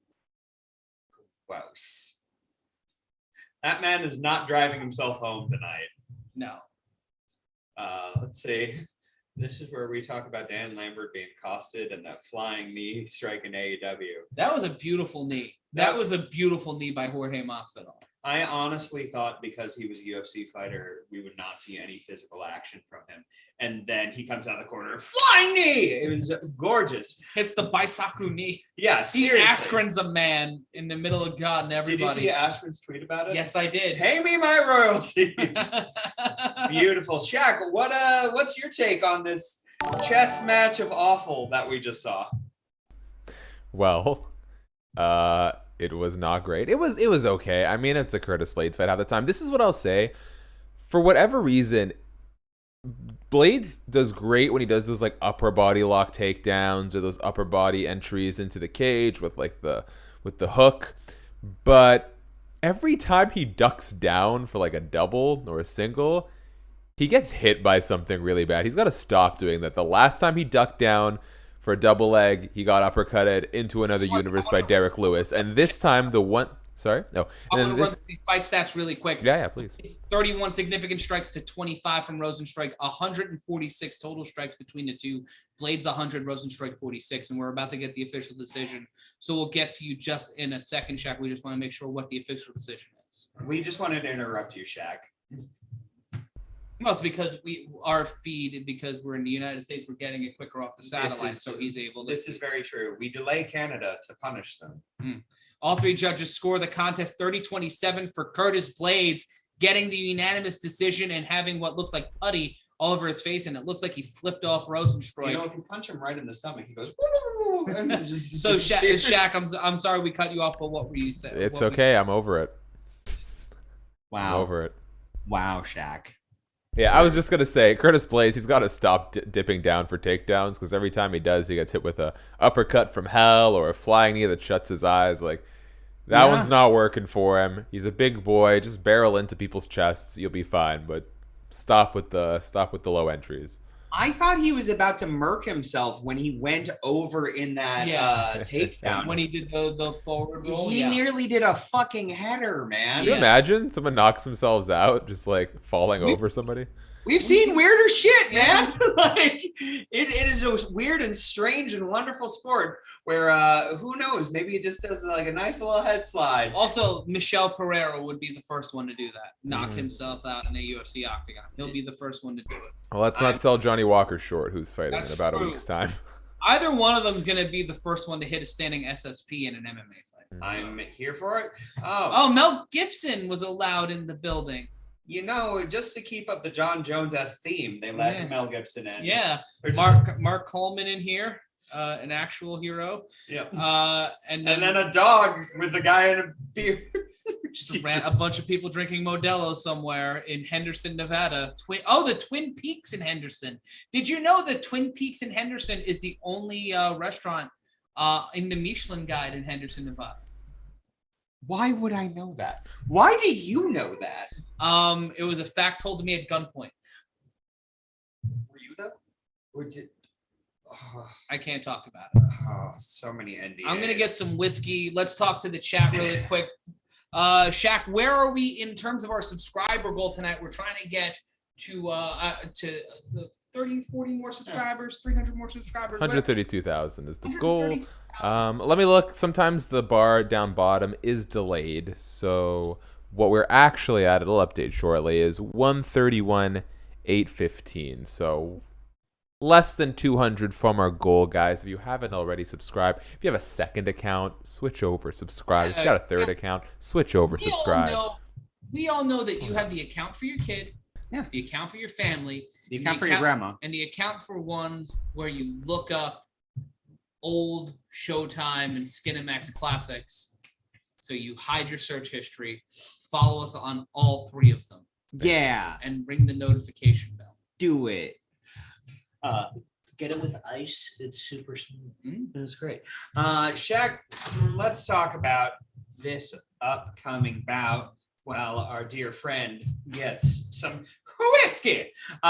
Nick Diaz, Robbie Lawler. We're getting into these 5-round fights, baby. I'm not going to get home till tomorrow. It's going to hurt. I don't know what this is going to look like. And I say that because if you've seen Robbie Lawler over the past little while, he's gotten kind of gun shy, and it feels like it happens with a lot of these guys as they get older, as they get maybe perhaps a little bit more resistant to damage. And I think they also just kind of lose that killer instinct to touch. Like Dan Hendo is maybe like the only guy who's like up there in age and still just really goes for it with no care, with reckless abandon. I'm afraid that people are going to go into this expecting what the first fight was, and I'm not confident we're going to get that. But I think this is a very different fight, Shaq. Yeah. And If we get a round of the first fight, I'd be surprised. yeah, I'm of the mind that Nick Diaz's boxing has been in the past more advanced than his boxing when he knocked out Robbie Lawler. However, we do not know his hand speed. There's a lot of intangibles here. I would say his jiu-jitsu is probably better. I would say Robbie Lawler's chin may be a little bit taken away, but nothing. And I do mean nothing makes up for octagon time. And Robbie Lawler has had that. And Nick Diaz sure as shit hasn't. this is true. So who the fuck knows? There's so many X factors. This might as well be a fucking Marvel. Yeah, book. like, you know, we talk about like Nate Diaz coming. I mean, I said it myself. Nate Diaz coming off of a layoff and beating Anthony Pettis, but 7 years is a damn long layoff, and you're not gonna. I think it's good that they're doing. Generated in 7 years. I'm glad that they're doing 5 rounds, because if Nick Diaz can make it past 2, I think in the third we're gonna see him start getting comfortable. But that first round is gonna be awkward. That second round I think is still gonna be awkward. It's gonna take him a few to sort of get his bearings and get his feet under him. To Robbie Lawler's credit, he seems very motivated by this fight. I talked to him. The video went up I think late last week. You can check that over at MMA Mania on YouTube, MMA Mania's website. And what he told me is, because I asked him point blank, I'm like, you know, a lot of people say that those fights with Rory and Carlos took a lot out of all three of you. He rejects that. I don't know if I believe him, but what he says is, you know, to Junior Dos Santos after those exactly. I don't necessarily believe that. Yeah, what he says is he's at a stage of his life right now where he is trying to give a lot more time to his family, and it's something that he hasn't done in the past, and he hasn't thought about a lot in the past, and so now he's being very choosy about the fights that he takes. And he's like, you know, Nick Diaz was sort of the caliber of opponent that got me excited about training again. I don't want to say he's 1 foot in, 1 foot out, because he made it very clear he's always going to be involved in the sport. But I think he's at a stage of his life where probably he's not going to take just any old fight to get to a title fight. Like, he's going to take the fights that make sense to him, because he is trying to make as much time for his son right now as possible. So I commend him for that. And this is the kind of matchmaking that the UFC doesn't do enough. Let these old guys brawl it out. It makes for a great main card fight. Neither of them will get too hurt. And more often than not, when you feed these legends to the younger guys don't actually get that much out of it.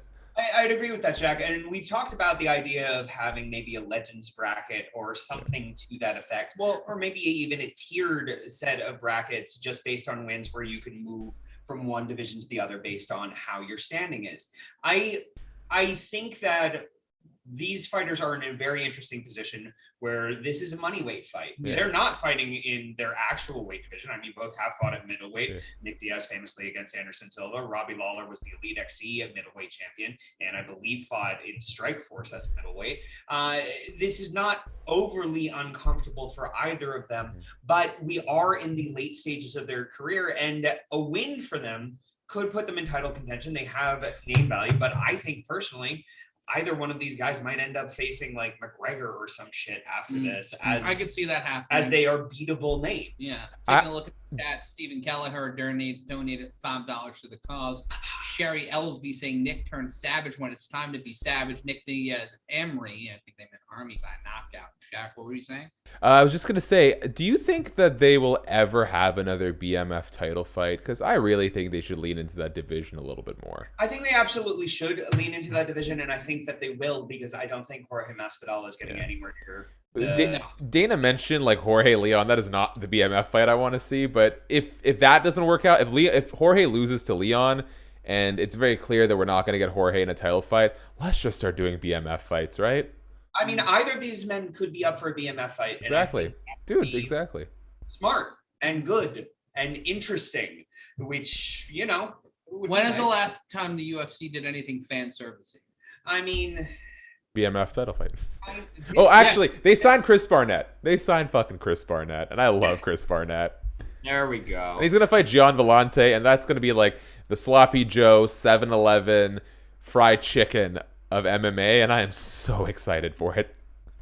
Charlene asking if Lawler was in Strikeforce too. Yes, I believe yes, so. was. I believe, yeah. We know Nick Diaz was part of Strikeforce. Yeah, Robbie was. Thing. Robbie, I think, sort of reinvented himself in Strikeforce, leading back to that UFC run that culminated in the world title.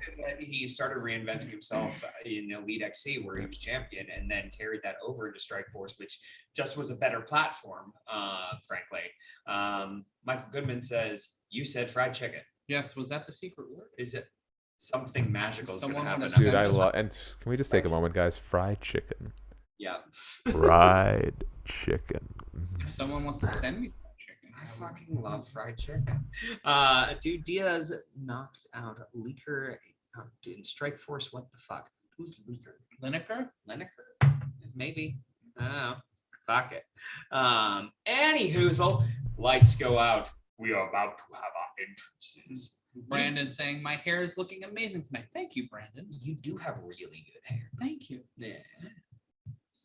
Take that, Shaq. Yeah, I did not even bother fixing it today, and it's still looking better than both of y'all. Handsome, that piece of shit. All right. It's easy when you're not old and washed, guys. So. Pulling a Diaz now. The day I meet you, I am double legging you. Just fun meeting. Slapping you with the heavy side of my dick. That is the left side. That is the strong side. I don't want to know the experiments you conducted. I'm out, guys. It's like an elephant trunk full of tapioca. Anyway, Nick Diaz walking Speaking down of the tapioca, hallway. Nothing says tapioca like Nick Diaz. Nick Diaz looks like he's about to fuck up everybody. The ovation is insane. The screams in the crowd for Nick Diaz is just awesome. Well, he's over, man. It's Vegas. It's a fight town. Like, anytime you have a Diaz on the card, the crowd is going to be into it. And on a card like this, where you have two title fights in divisions that are beloved by diehards with fighters that are beloved by diehards. Yeah, these are two of, I would say, the most beloved fighters in UFC history. And they put in the blood, sweat, and tears now with Nick Diaz, a couple naps in between for like 7 fucking years. And then 5 before that. But, you know, whatever. Nick Diaz, it's really hard to gauge which Nick Diaz we're going to get tonight based on the fact that, like, where are you supposed to pull from? Media. What does Nick Diaz hate? Media. I have no idea what he's putting out there front facing. Nick just completely forgot that he has to take his fight gear off. Well, it's been a couple years. Let's put a mouth guard in, get checked down, and get the cut man. I'm ready to fucking go, kids. He's cornered his brother in fights. Like, he's been here before. No, Matt. No. He's smoking a different strain, and he feels very differently now. His last fight was 2,429 days ago. but he still has the 6th most strikes in welterweight division history, 1,536. Can you imagine what a world we would be in had he just continued fighting? Like it's one of those. There's a lot of great MMA what ifs. I was actually talking with philosopher George yesterday about baseball what ifs. Yeah, and that was one of those. What if Nick Diaz did baseball? No, it's one when you have those inevitable sports arguments. Yeah. And in MMA, more and more, you're getting those what if arguments because there's a lot of questions over the last 28 years that, what if McGregor never fought Mayweather? What if he stayed at 145?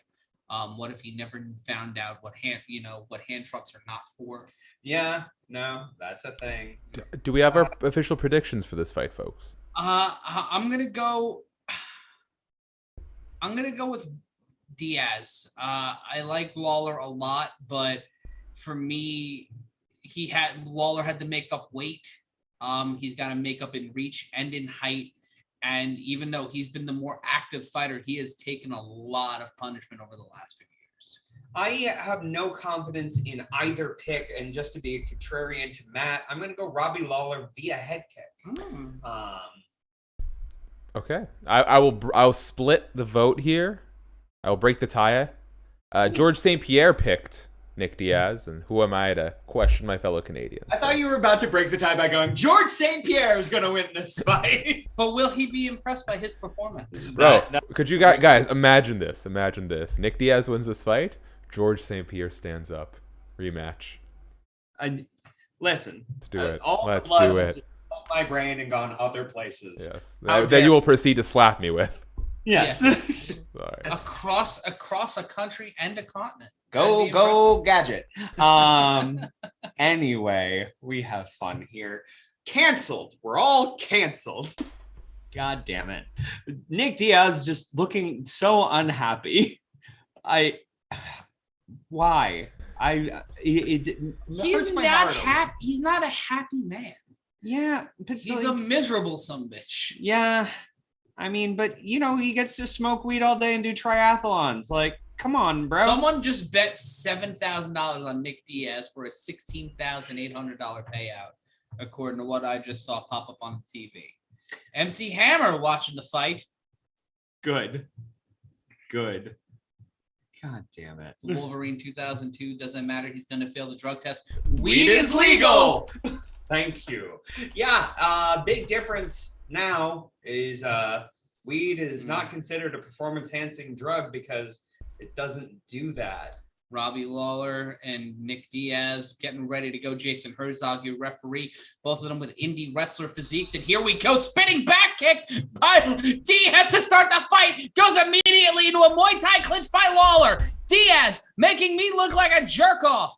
Automatically 12 seconds into the fight, Diaz getting teed off on by Robbie Lawler. Head kick attempt missed by Lawler.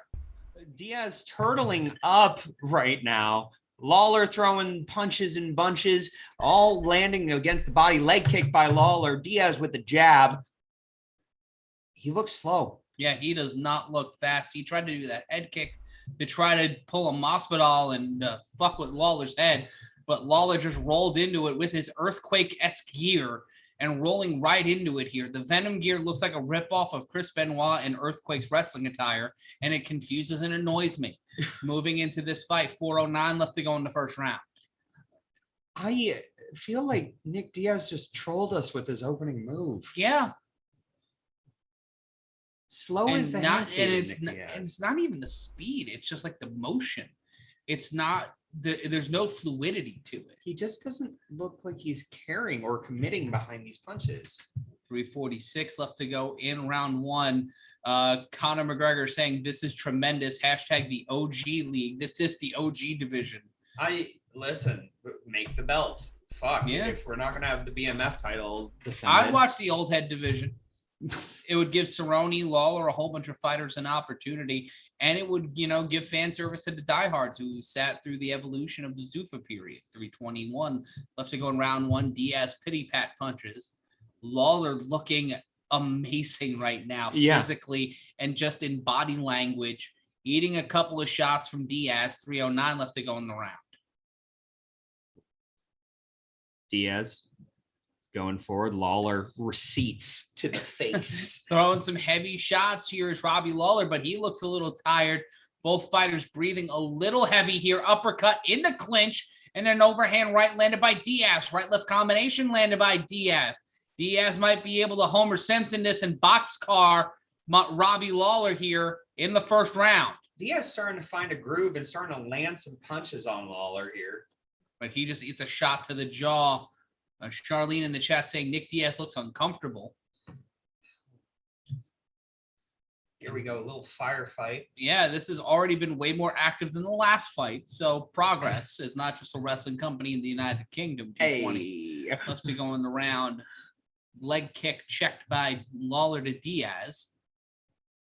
Lawler's been throwing a decent amount of those leg kicks. It looks like Diaz is sparring. It doesn't look like he's throwing any power in his punches.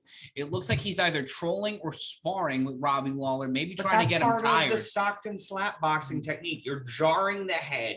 You're making the guy less confident. It's always kind of looked like that. It just looks a little bit different. And maybe it's because we haven't seen it in a while. Yeah. But Nick Diaz just landed like 6 shots. None of them looked crazy strong, but he's hitting everywhere. Yeah, and he's landing shots to the body, landing shots to the head. It's some redness coming over Robbie Lawler's face. Warmed the fuck up is Nick Diaz now. Yeah, and landing some shots with impunity there, just piling combinations, and Lawler landing a few solid shots as well. But Diaz nonplussed as he just kind of walks through it with his back to the fence. I'm starting to get into this fight, Matty. This is really interesting. It's like watching a slow car. The Austin Powers steamroller is Nick Diaz's punches. They look kind of slow, but they're all fucking hitting, and he can't stop them. Stephen Kelleher said pity pat and then power, and that's what we've been seeing from Diaz so far in this round. Leg kick by Lawler. Prior to that was a kick by Diaz to the midsection. Lawler just holding the left hand of Nick Diaz and setting up for combinations. Diaz 53 of 133 for 40% for significant strikes. Lawler 41 of 62, 66%. Lawler landing more despite throwing less. The fucking defense of either of these gentlemen is nil. And everything's hitting. Yeah. Gotta wonder what's offsetting this. Shots to the head. Diaz might be bleeding a little bit. I'm seeing a little bit of redness on the chest, and it looks like blood from Diaz.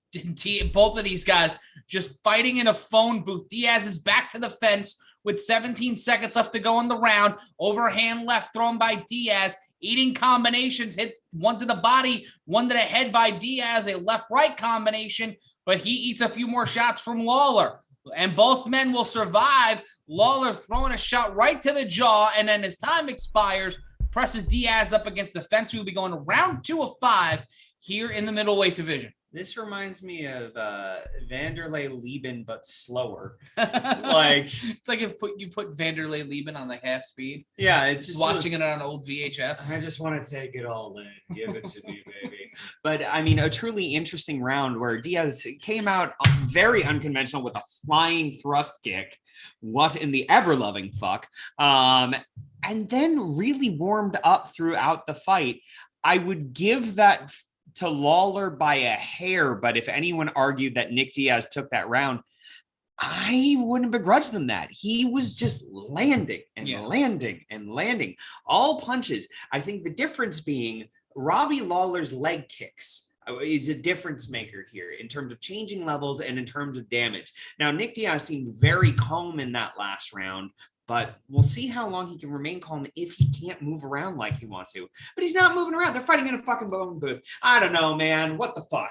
Brian Bruce saying 10-9 Lawler on that one. Shaq, who do you have in the first round? It was, both guys threw over like 50 strikes in the first round. So amazing that these guys are doing what they're doing. To be honest, I was kind of bouncing back and forth working. I feel Diaz landed a lot, so it's close. I'm not going to weigh in because I can't give a good answer, but it was close. I could see a 10-9 either way. Great. Back to the fight. Yeah. Nick Diaz starting to throw some leg kicks, and Lawler with the Muay Thai knee. Sorry about that, Brendan. I just got excited. No, it was real pretty. Nick trying to throw one of his own at quarter speed. But he's finding a way with that uppercut through the protection.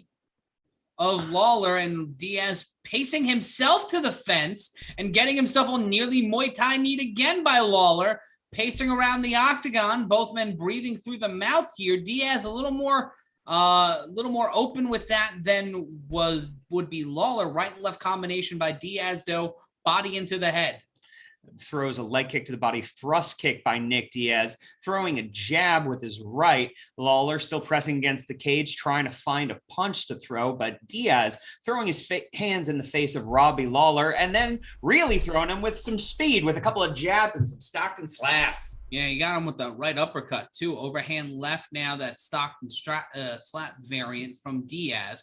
Just throwing punches here with impunity. This fight has been living and dying, standing up with strikes.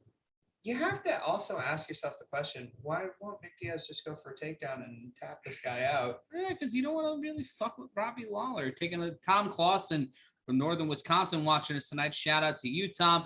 Overhand left landed by Lawler. 3:16. What left to go in round number 2? Overhand left landed by Lawler. Diaz's back still pressed up against the fence. Left right combination, teased by Diaz. Throwing some lefts, but not really landing a lot is Diaz. Trying to find a rhythm here with 3 minutes left to go in the round. Robbie Lawler slowly turning in the boss rooting in the face, getting hit with an overhand left, and then throwing an overhand left of his own, landing on the Nick Diaz. Diaz throwing some lefts, trying to set up for that Muay Thai knee, tried to go for that clinch, not landing. Diaz getting pressed up against the fence and eating lefts, and Lawler going for that Muay Thai clinch again, not being able to hold it. This has just been nothing but them landing. It's insane to me, Matt. Like the fight metrics on this are going to be cuckoo banana pants. Yeah. 2:24 left to go in the round, and Diaz just kind of doing the passive sloth-like approach, going tap, tap, tap, push away. And someone saying Diaz might win by submission. I will eat my hat if Nick Diaz wins this fight by submission. Left-right combination by Diaz, peels out and gets back to the center of the octagon, led the shot to the body and overhand left, and then misses up with the second left. Knee to the body, barely landing by Diaz to Lawler. But he's starting to change up and create some variance to the types of strikes that he's throwing. You've seen knees, you've seen leg kicks from Diaz this round, and starting to get in some different combinations. Diaz once again with his back against the fence. Minute 40 left to go in the round. Just trying to play basically a Greco-Roman knuckle lock with Lawler. Test of strength, brother. Yeah, hitting him with that TOS, and Lawler hitting him with lefts and rights.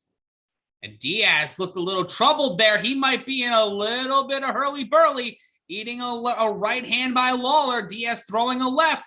Lawler trying to get inside. A clinch attempt by Diaz. Landed a knee to the body, but does nothing to Lawler, who pushes out of another Muay Thai clinch. It's almost like it's a bad defense to block things with your face. You would think as such, yes. And yet, both men. Here we are. Here we are. Their faces don't matter. They make money with their brains.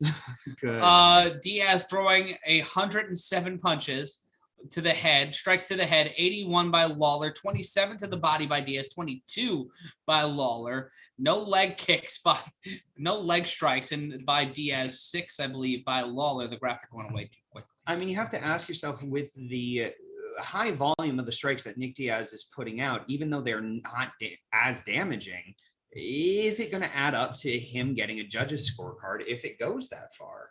I wouldn't be surprised if we get a draw. Would not be surprised if we get a majority draw. Overhand right, devastating by Diaz to Lawler. Both of these guys just lighting each other up.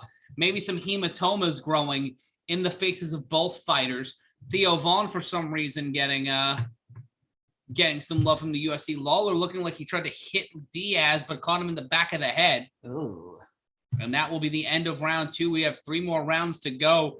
Brendan, that round to me was a toss-up. Yeah, absolute toss-up. I have no idea who the fuck won that. I mean, Lawler throws with such ferocity that optics-wise, one might think that it's him, but Nick Diaz looks so cool, calm, collected, and is throwing in a just slightly higher volume. It's a hard fight, man. Yeah, it's hard. I wouldn't want to be the judges. No. And shout out to all 692 of you, 852 of you joining us for this fight, jumping up in viewership because Nick Diaz is inside the octagon. If you're just joining us, we're about to head into round number 3. Nick Diaz versus Robbie Lawler.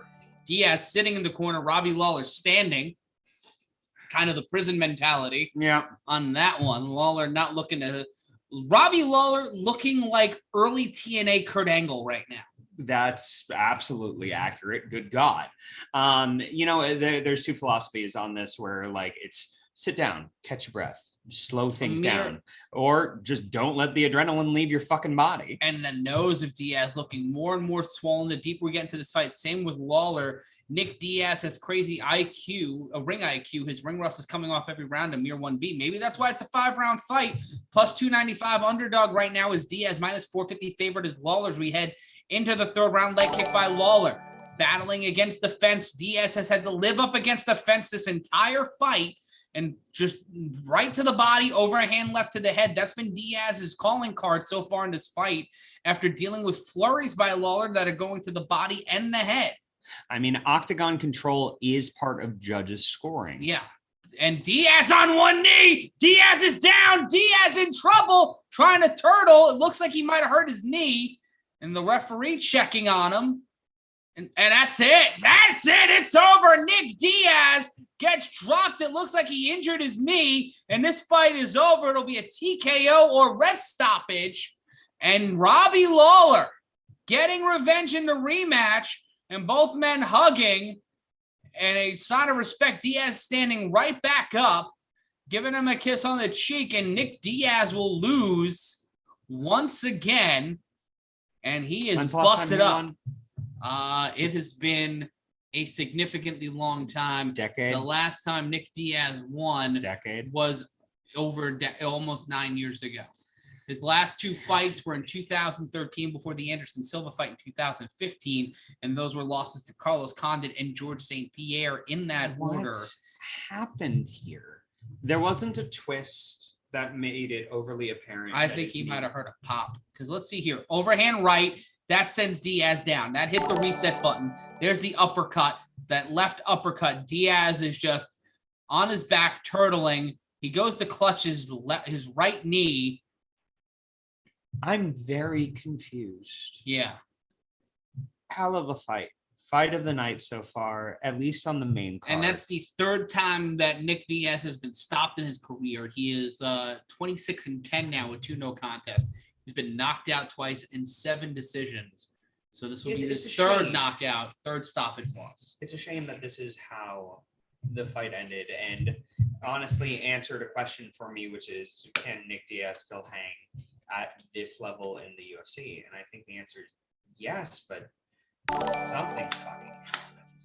Something happened in the knee. If it is his ACL, the fact that he's standing right now is pretty damn impressive. Yeah. We'll probably get word during the post-fight interview, but you see Diaz covering his nose with a towel. His nose is most likely broken. Yeah. I mean, one could say don't block with your nose, but a great win for Robbie Lawler, a likely performance bonus inspiring win. It was a hell of a fight. It certainly was. And, really fucking awesome. Yeah. I loved it. Robbie Lawler getting his first win since 2017 against Donald Cerrone. Heading into this fight, he had lost 4 of his last 4 and 5 of his last 6. So this is his 2nd win in 6 fights. Yeah. So good for Robbie Lawler getting his 21st win by knockout. He'll go to 29-15 and 1 no contest. If Diaz decides to continue fighting, and if Lawler is to go to fight for the BMF belt and wins it, I wouldn't mind seeing them run it back if Diaz gets a win at some point. I'd love to see a 3rd fight between these 2. If you're just joining us, Robbie Lawler getting the win by TKO in the 3rd round, early portions of the 3rd round. Taking a look here in the chat. Someone called us Dumb and Dumber. Which one's which? I don't know, but BG's 951 just does not like us. Oh, but he's a Bee Gees fan. He should know better. Jake Riddle saying too much ring rust. Yeah. Christian Dyson saying poopins. Okay. Yep. I see your point there. Jonathan Roncone, fuck. Lil Dad 79. Wow, props to Robbie. Philzomatic saying the same thing. Props to Robbie. Robbie Lawler with a great win here tonight. And there's Nick Diaz talking to his brother Nick, checking his nose. Yeah, Nick looking a little worse for wear on that one. Yeah, I mean, this was a thing where they wanted to go in and war, as we used to say on the boards. Now is the interesting one. It's 11:34 and we have 2 fights left. How long until the next fight starts? Because this one stopped via stoppage. Just soon. Give it to me soon. Yeah. Because, like, wouldn't it be cool if Shevchenko wins in like a few minutes and then the next fight starts? That's not how this works. You know that's not how I know. They want to hurt me. It's fine. I'll live. But damn. Nick Diaz said he's glad he came here to put on a show. He said he knew he had it coming. Yeah. Which is interesting. Yeah. I mean, he says he doesn't have any issues. Had a lot of time off. Yeah, 7 years, brother. Maybe don't. And he might be heading back into the octagon soon, or he may be retiring. We don't know. We don't fucking know. Not at this point. I don't know, man. We're watching this on silent, kids, so we're waiting as the teleprompter tells us what's up. The way the fight got set up, it was a bum rap. No excuses. I had it coming, and he was in great shape. I knew I was leaking, so I didn't want to make too much of a mess, implying his broken nose. Oh, Nicholas. Oh, you sweet, sweet bean. Well, that was great and weird. Fuck. I wish it had gone longer, but shout out to Amir 1B. You guys do the best job. Fuck the haters, indeed. Thanks, Amir. Appreciate you. With a rusty dog stick. DC saying y'all staying up. Well, yes, it's our job. Yeah. We get paid the some bucks for this. Teofimo Lopez in the crowd, the current undisputed lightweight champion Giga Chikadze, wearing a flak jacket for reasons.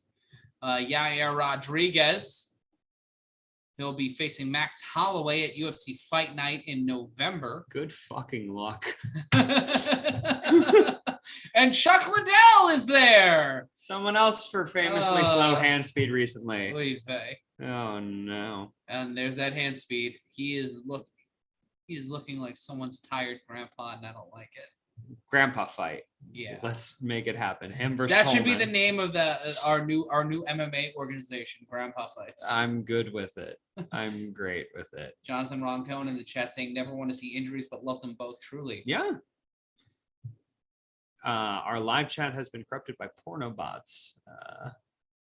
Well, thank you. We're just gonna block them.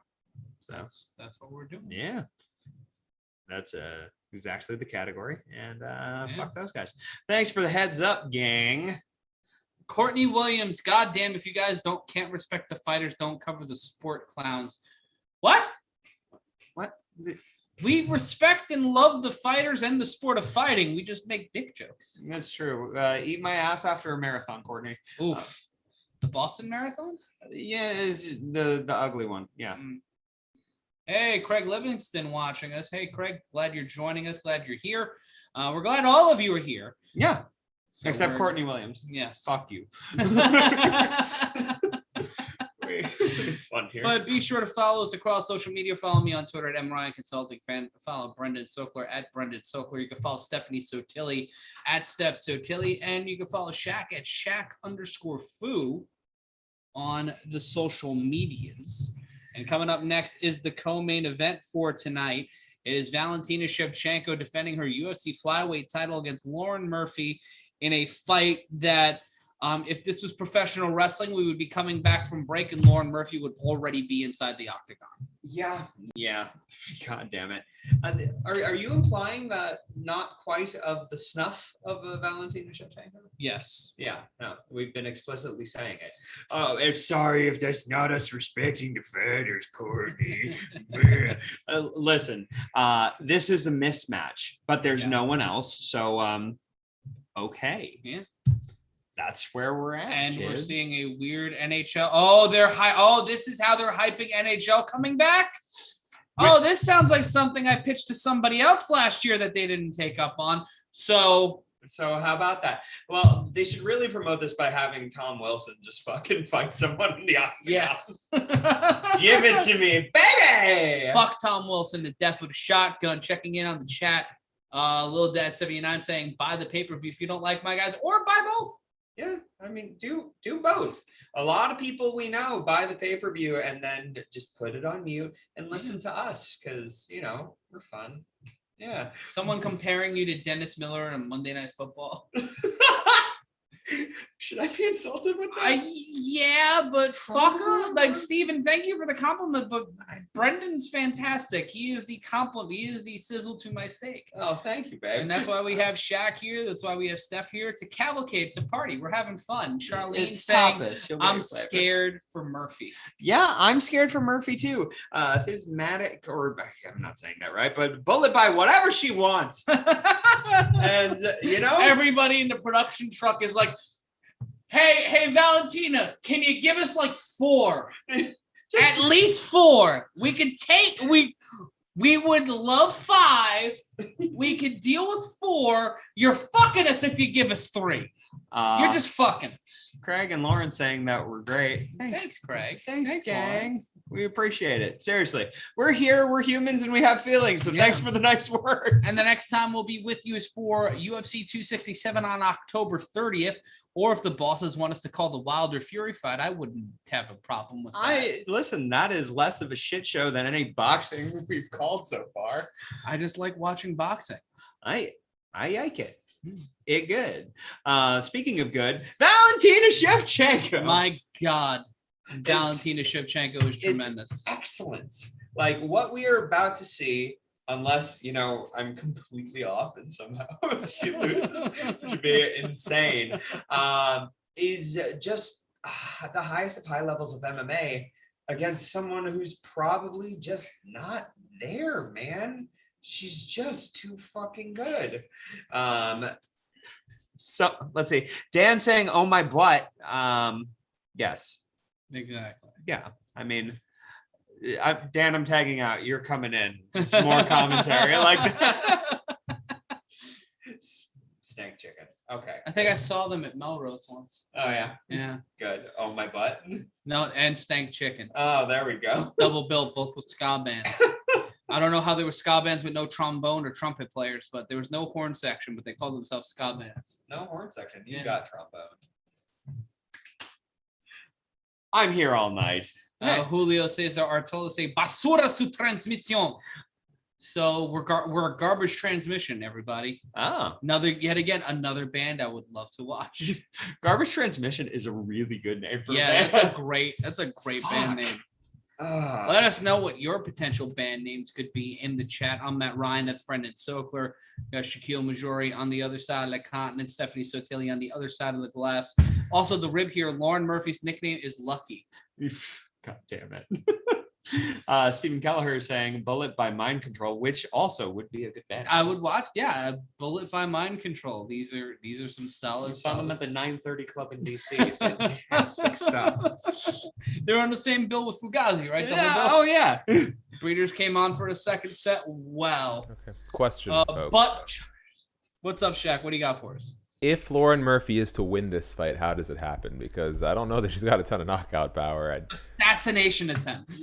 Yeah. I would predict that Shevchenko does the first header, just doing a takedown. No, Lauren Murphy could win this by miracle. She can catch her. She can catch Shevchenko. She's not gonna catch it. No, I just like one slip, something happens, or Shevchenko gets hurt. I got it. It's going to be some sort of like knee blowout or something. Yeah. It's going to be some sort. What just She's gonna happened? take. It's going to be Connor-esque. She's just going to take a bad step. Yep. And that's going to be it. She hasn't drunk her milk. So Lauren's super nice, by the way. Shout out to she- Lauren Murphy. I don't mean to. She's an elite level athlete. Like, we're Shaq- not shading Lauren Murphy for her talent We're looking at Valentina Shevchenko's body of work and looking at it empirically against Lauren Murphy's body of work and saying there are levels to this profession. If there are any Morning Combat fans out there, I just want you to remember, on this show, we look at the Shevchenko's body of work. Brian Campbell, just looking at her body. Yeah, fuck that. Oh, guy. wait, we can shit talk other shows? Oh, yeah. Also, shout out to Brian Campbell, who's been nothing but sweet and generous and supportive of me. Yo, Ariel, what's hood?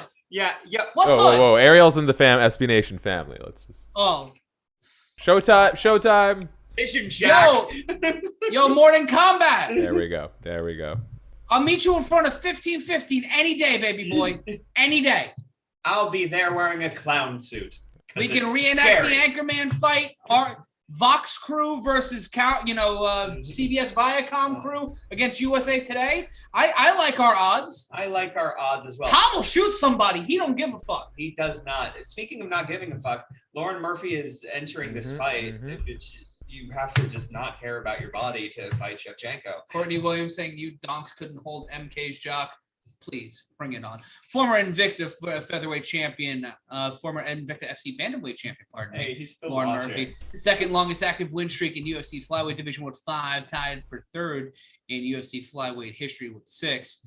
I'm sorry, I didn't sell out to Viacom, so oh shit, I just did. Guys, also relax. I mean, I know you guys are camming it up. We love those guys. There's no heat. There's no heat. Yeah, we're just good at what we do. Unless we can have a charity dodgeball game. Yeah. Which I'm down for charity dodgeball. Come on. Also, I worked for the Opie and gimmick, baby. Also, I worked for the Opie and Anthony show. If we can't feud with other shows, what the fuck are we doing here? I don't know. I've just worked with you. That's fair. That means I feud with everybody. Shaq, you're next. Bulletproof Billy's saying, what if Bullet gets pieced up for 3 rounds before tapping out in round 4? I will leave. I will leave my own home. I'll poop on camera, never breaking eye contact. What do you think the odds would be on Valentina Shevchenko submitting due to strikes? Let's see. I mean, I don't think you're gonna get that. You're gonna get submission, but specifically submission at the very submission due to strikes. That's interesting. Like Nick Diaz style, like basically just. But no, I'm good. I'm good, homie. Yeah. So I think that would qualify under submission. Lauren Murphy straight up by points is plus 1,200. Yeah. Submission in round 1's plus 55, plus 6,000 for the second round. Round 3 plus 6,600, plus 7,000 in the 4th, 7,500 in the 5th. It'd have to be at least 10,000 for submission due to strikes. Yeah. If that existed, if we're going off that scale, because Valentina's not submitting due to strikes. Shevchenko walking to the octagon as we speak, looking like she has ice in her veins. I'm going to put a cap on our bullshitting and gimmick working for a second by saying we'd like to cordially extend an invite to whomever from any MMA show wants to come on this show and, drink. Yeah. And watch I this will bullshit invite with us. any of those guys from either of the media conglomerates we all work for to have a beverage with us. Absolutely. Rising tides, gang. Let's do this. Look, my career is ruined. I'm not ruining Shaq's career. I'm looking out for Shaq. I'm floating directly in the middle. Yes. Yes. Well, on that note, let me do some shameless self-promotion because y'all do and I never do. Shaq, go for it, baby. Let's do it. So, coming up next week, I'll have an interview out with Renee Paquette of SiriusXM and Oral Sessions. Check that out. I should have an interview out with Miesha Tate, former UFC Women's Bantamweight Champion. By the end of the week, there'll be an interview with CM Punk out. So if you don't follow me on Twitter, please do. That's easier than having to go to all the different websites and stuff. Just go follow at Shaq_Fu. TJP, who will be competing in MLW's Opera Cup coming up. I'll have Johnny Walker ahead of this Saturday's card. And I think on Saturday we'll be dropping my interview with the duo formerly known as the Iconics, the Inspiration, Jessica McKay, Cassie Lee, and a few others, Kyle Dawkins sprinkled in there. Very busy week for me, y'all. So if you can follow me on Twitter, bless you. Congratulations, Yeah, so if Shaq. you- That's really dope. If you want Full of to bags catch under my any of eye. those interviews, follow Shaq on Twitter at Shaq_Fu, and obviously MMA Mania in Cage Side Yeah, Seats. I think the Misha Tate one will be on this channel for those who've already subscribed. Oh, good. So be sure to like, comment, and subscribe to this channel, and also You won't MMA get- Mania on YouTube. You won't get that Misha Tate interview unless you like, share, and subscribe. Yes. They don't know that they can do it just by subscribing. Yeah. I want it all. Yeah. Why take one step when 3 steps are just as good? Yeah. Here we go. Gang. Valentina Shevchenko always is like 5 seconds away from murdering a human being. Take a look at the tail of the tape here. Lauren Murphy, 38, Shevchenko, 33, both walking in at 5'5". Lauren Murphy with the 1 pound weight advantage at 125 to 124. The reach advantage is only half an inch, 66 and a half for Shevchenko, 67 for Murphy. You know that weight advantage will be nothing when her soul leaves her body. It's the highest level of MMA. We're not trying to shit on Lauren Murphy. It's just truly wild how good Shevchenko When is. the bookmakers have made such wild lines that you're lost beyond belief. Like Yeah. you're at the point where you're trying to figure out what's the Buster Douglas moment. Eric Colon, Dave Hagel will be 2 of the 3 judges. Keith Peterson will be your referee. And we're getting our first of 2 title fights here tonight. Coming up, it'll be Volkanovski and Ortega for the UFC featherweight crown. And right now, both fighters are being introduced, Shevchenko and Lauren Murphy. Murphy looking confident here. Look, Murphy might be in the pocket here. Co-main event, biggest fight of her career. Okay. Walking in tonight, 15-4, a plus 850 underdog according to DraftKings. Someone make that money. Throw that money. It'll be at interesting. that. It'll be interesting to see if someone threw down heavy money on Lauren Murphy, what that bet could be. We'll probably see it at some point during the broadcast, or it'll come across Twitter. So if you see anything about that, or if you decided to lay a wild ass bet on Lauren Murphy, let us know in the chat below. And if you want to, send it to us on Twitter at MRyan Consulting, at Brendan Sokler, at Shaq_Fu, and at Stephanie Sotilli. Our Twitter handles are right at the bottom here. A minus 1,500 favorite. So you have to wager at least $150 to make $1. $15 to make $1. Yeah. You have to wager $15 to make $1 in this fight. I wouldn't bet that. No. Because that seems bad. That is a parlay. That is a part of a parlay at best. This is my fun vice. I don't give a shit about gambling. I'd rather buy something I know I'll enjoy. 55% of bettors, according to DraftKings, are betting on Shevchenko to win by knockout, KO, or DQ. Charlene saying I've been blocked. No, we're reading it. You're here. Blocked on Twitter? By whom? Shaq, what did you do to Charlene? How dare you? I am too much of a clout chaser. At worst, you're getting a mute from me. You're not getting blocked. Listen, once I hit like 10K, maybe I'll block people. I'm cruising near 3,500, so that ain't happening anytime soon. Sorry. I'm a cloud chaser. Popped me. And here we go. Keith Peterson start things off. Round number 1. Murphy, the first one to the center. Shevchenko jittering like she had 14 espressos, waiting for her opportunity. Both of them with electric football energy right now. Truly. Murphy throwing 2 lefts, not landing. Both of them feeling each other out here in the center of the octagon. Overhand right landed by Shevchenko. Murphy looked like she was trying to go for a takedown or set up for a clinch, but immediately eating a right by the champion. Left body kick by Shevchenko. Over 30 seconds gone by, round number 1. So much potential energy from these two. Yeah, this is a big opportunity for Murphy. Shevchenko's been in the spot before. Leg kick by Shevchenko to the outside leg of Murphy. Murphy pacing around the octagon, Murphy just looking plotting, flat-footed, doing after that. shuttle steps on that too. Like she's doing just like up and down, no movement, just kind of shuffling her steps closer and closer to Shevchenko, and a fluid motion, right-left combination, body head, not landing by the champion. Murphy landing a quick swat with her left hand to the face of Shevchenko. 3:46 left to go in round number 1. I'm Matt Ryan, joined by Brendan Sokler. Kick to the leg by Shevchenko. Glancing blow onto Murphy. 3:39 left to go. Right hand thrown by Murphy. That will not land. Looking for an opportunity or either fighter here in the early going. Very tentative are both fighters right now. I mean, both are respecting each other's power and speed more than anything.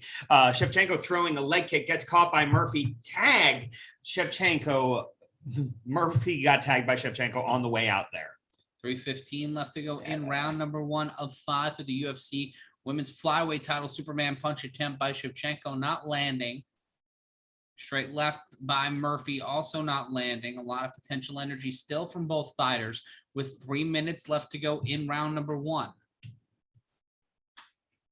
Murphy eats a right to the body and an overhand left to the head by Shevchenko, who just kind of stepped up, took 2 big strides, and landed that shot. Same combination again, and then follows it up with a left to the leg kick to the body. Shevchenko's starting to look a bit looser, starting to throw a little bit more. 2:35 left to go in the round. Murphy in the center of the octagon, piercing back a little bit after a shot attempt by Shevchenko. Overhand right landed by Shevchenko. Body kick to the thigh landed by Shevchenko as well. 2:19 left to go in the round. Body kick missing by Murphy. 2:14 left to go in round number 1. Murphy trying to find an opportunity here, but eating a left to the face and another kick to the thigh by Shevchenko. Spinning back kick, catching Murphy right into the ribs. I think she's found her range, man. Yeah, she has found the pocket. Superman punch by Murphy. Quick exchange. Nothing really landing there for the challenger. 1:51 left to go in round number 1. Oh, big left-right combination followed by a leg kick again by Shevchenko. She had success with that a little bit earlier and following it up again successfully. 99 seconds left to go in the round. Significant strike accuracy so far, 42% by Shevchenko, 13% by Murphy. Murphy eating a right-left combination to the jaw by the champion. 1:26 left to go in the round, and Shevchenko not landing all of her strikes, but being way more efficient than Murphy, who in the midst of a firefight there may have caught 1 or 2 shots in, and you're starting to see a little rosying of the cheeks of Murphy, maybe starting to form a bit of a hematoma there after the shots by the defending champion. It's something right now where Douglas said it in the chat. Those leg kicks are going to add up. Douglas Abramansky saying thigh kicks are like government taxes. They're painful, but you know they're coming. God damn it. Under a minute left to go. Right hand thrown by Murphy. Spinning back elbow. Shevchenko doesn't get all of it, but gets a follow-up strike with 40 seconds left to go in the round. Head kick, barely missing Murphy. Kick to the body, barely missing Murphy as well. Shevchenko trying to find her range with her leg strikes. With 29 seconds left to go, both fighters pacing around. Murphy eating a right hand and now gets taken down by Shevchenko. Shevchenko on top here, trying to get into side control. Grapevining the left leg is Murphy. 15 seconds left to go in the round. Murphy putting her foot on the back of the knee of Shevchenko. Shevchenko trying to punch out of it. 5 seconds left to go in the round, and Murphy kicking out the ACL of Valentina Shevchenko, and Murphy winning that round, 10-8 round, maybe a 10-9 round for Murphy, but they're smart strategy for Shevchenko. Yeah. But for Murphy there, who's got a mouse underneath her left eye now, that kick to the back of the ACL, pretty important. I mean, it was a solid move, but honestly, there's been so much damage done to the leg of Murphy, who is leading with that leg, leaving it exposed. It's a common stance for boxers to leave it a little bit out, but with Shevchenko's speed with her leg kicks, it's going to add up. Yeah. And as we saw, Shevchenko can take her down. So you can't move out of the way. You can't block the leg kick. You can get taken down, and she's faster than you. The math doesn't add up for good things for Lauren Murphy, despite the fact that off her back, she kicked her in the thigh. DC asking, is that legal? Well, she didn't get caught, and she didn't get chastised for it. So it's legal-ish. And here we go at round number 2. It is a 5-round fight for the UFC Women's Flyweight title. Shevchenko winning that first round on our unofficial scorecard, which I write in crayon and put on the fridge because I am a smart boy. Both women circling. Head kick by Shevchenko. Misses narrowly. Yeah, and Murphy landing a left to the elbow of the champion. Feigning that left jab is Murphy. Murphy leading with the left hand. Overhand left landed by Shevchenko. Looking for an opportunity is the champion. And Shevchenko trying to go for another takedown attempt, stuffed by Murphy. Stuffed by Murphy, which I am absolutely surprised by.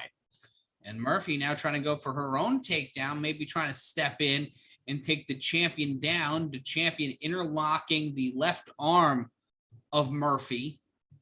Basically right underneath the armpit and the AC joint of the shoulder, and Shevchenko landing left uppercuts to the jaw of Murphy, who is looking to set something down here. I mean, really struggling for this takedown is Lauren Murphy, but having her up against the cage, having Shevchenko up against the cage is still pretty impressive. Shevchenko on one leg right now, fighting off Lauren Murphy. Hot damn. What takedown defense. 3:29 left to go. Feigning the kick was Murphy. Murphy looking for any and all opportunity. Shevchenko throwing some solid shots to the face of the challenger. Lauren Murphy looking way better this round, but still getting tagged with leg kicks and strikes and having her takedown stuff. Superman punch attempted by Shevchenko, narrowly missing Lauren Murphy. Standing near the center of the octagon, Shevchenko's back to the fence. Murphy now being the aggressor. The pace is quickened more for Murphy's liking now. Shevchenko spacing things out, body kick by the champion, feigning that Superman punch and then loading up the right. Murphy getting a little bit of it, but not enough to change the tide of this fight. Throwing that right hand with impunity is Shevchenko. Loading up and just throwing a quick fire jab. 2:35 left to go in the round. Murphy stepping in, not really able to land, but trying to just feel out the champion and try to steal this fight here in Las Vegas. Standing in the center of the octagon, kick to the ribs, spinning back kick, narrowly avoided by Murphy. That first kick, though, before that spinning back kick, did land quite hard. Shevchenko going for a takedown, scores it. Yeah, the muscles are down. A little bit of a hip toss on that one. Brendan was able to pick her up, throw her over, and drop her down. And now in a variation of mount and side control, Shevchenko on top of Murphy, driving her shoulder underneath the throat. And this cuts Lauren off Murphy. the airway. Yeah, it's making it harder and harder to breathe, like that Maroon 5 song. It is definitely something that it's an underrated technique, Matt, because it takes a very little effort for Shevchenko to just keep bearing down, collarbone down, shoulder down over the neck. Yeah. And then eventually once Lauren Murphy is tired out, Shevchenko can transition into submission or some strikes. I'm not sure if that moment's coming for Shevchenko. She's trying to find something here. In case you missed it, Robbie Lawler won our last fight by TKO. Minute 17 left to go in round number 2 of 5 for the UFC Flyweight Women's Championship. Shevchenko on top in a half mount position, trying to go for a crucifix here. Might be trying to go for a crucifix. I personally think she might be going for, what's that fucking hold that Lesnar beat Carwin with? Like if she moves over, she can have a head and arm choke on Lauren Murphy, and appears to maybe be working for that. And Murphy in a lot of trouble here, having to work hard, having to breathe heavy, trying to make anything happen here against Valentina Shevchenko. Under a minute left to go, 40 seconds left in the round. Murphy just holding on, gorilla gripping her hands, and then interlocking, grapevining the left leg of Shevchenko, making sure she can't transition or pop over to either side control or to try to get Murphy on her back.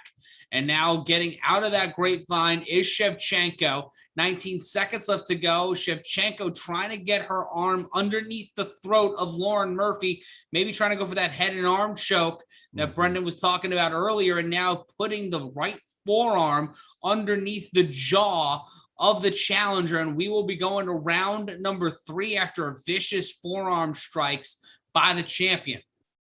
An incredible show of control by Valentina Shevchenko, but very good defense by Lauren Murphy. Not to be taken advantage of was she during that last 45 seconds or so, but it's a lot of effort, energy to be expended when you have that weight bearing down on your chest, chin, neck, and just trying to hold Valentina Shevchenko's legs with her legs that have already been battered. Yeah. It's going to be very interesting to see how the beginning of this next round goes. Bro, my eyelids are bearing down on my eyes. I'm so bored of watching this. Well, this was what we expected. I was hoping like her to get to the crucifix and then just undraw her so I can go home, but alas. There's no going home for you, Shaq. This fight's and I got to cut up the post-fight press. Hey guys, if you want to see the best of the post-fight press conference, but you don't want to have to sit through an hour of it like I'm going to have to do tonight, check back later tonight. You'll have an 8-minute compilation of the best bits. Save yourself the hour right here, Combat Culture. Round number 3 here in Las Vegas, and be sure to follow Combat Culture for all of that and great content leading up to and following the fight. I laugh, Matt, because how quickly Shevchenko went to the leg kick after having that leg having to work so much. Also, Douglas, thank you very much for the nice words. Here we go, gang. Round number 3. Shevchenko having controlled the last round quite thoroughly on the ground. We'll see how she opens up in this third round. Trying to set up with the right-left combination. Murphy not letting it land. I have an odd feeling our studio audience member has fallen asleep. 4:14 left to go in the round. Overhand left, missed by Murphy. Murphy trying to step into the center of the octagon. But if you come at the queen, you best not miss, paraphrasing Omar Liddell. Left-right combination landed by the champion. One to the jaw, spinning head kick. And if that caught Murphy, she wouldn't have woken up until the next presidential. Absolutely not. And what's really interesting, Matt, is we're seeing Lauren Murphy implement a lot of head fakes and different maneuvers. And Shevchenko is just not moving or not reacting to them. Right-left combination by Shevchenko. And Murphy looking like she was doing the robot for a second, so unsure of what her next move was that she was just bouncing full of frenetic energy and not, you see it right there, setting up the head fake, trying to figure out what she's doing next in her head. I think her confidence is waning here, Brendan. Yeah, I would say so. And Charlene actually posted, I'm surprised Murphy has lasted this long.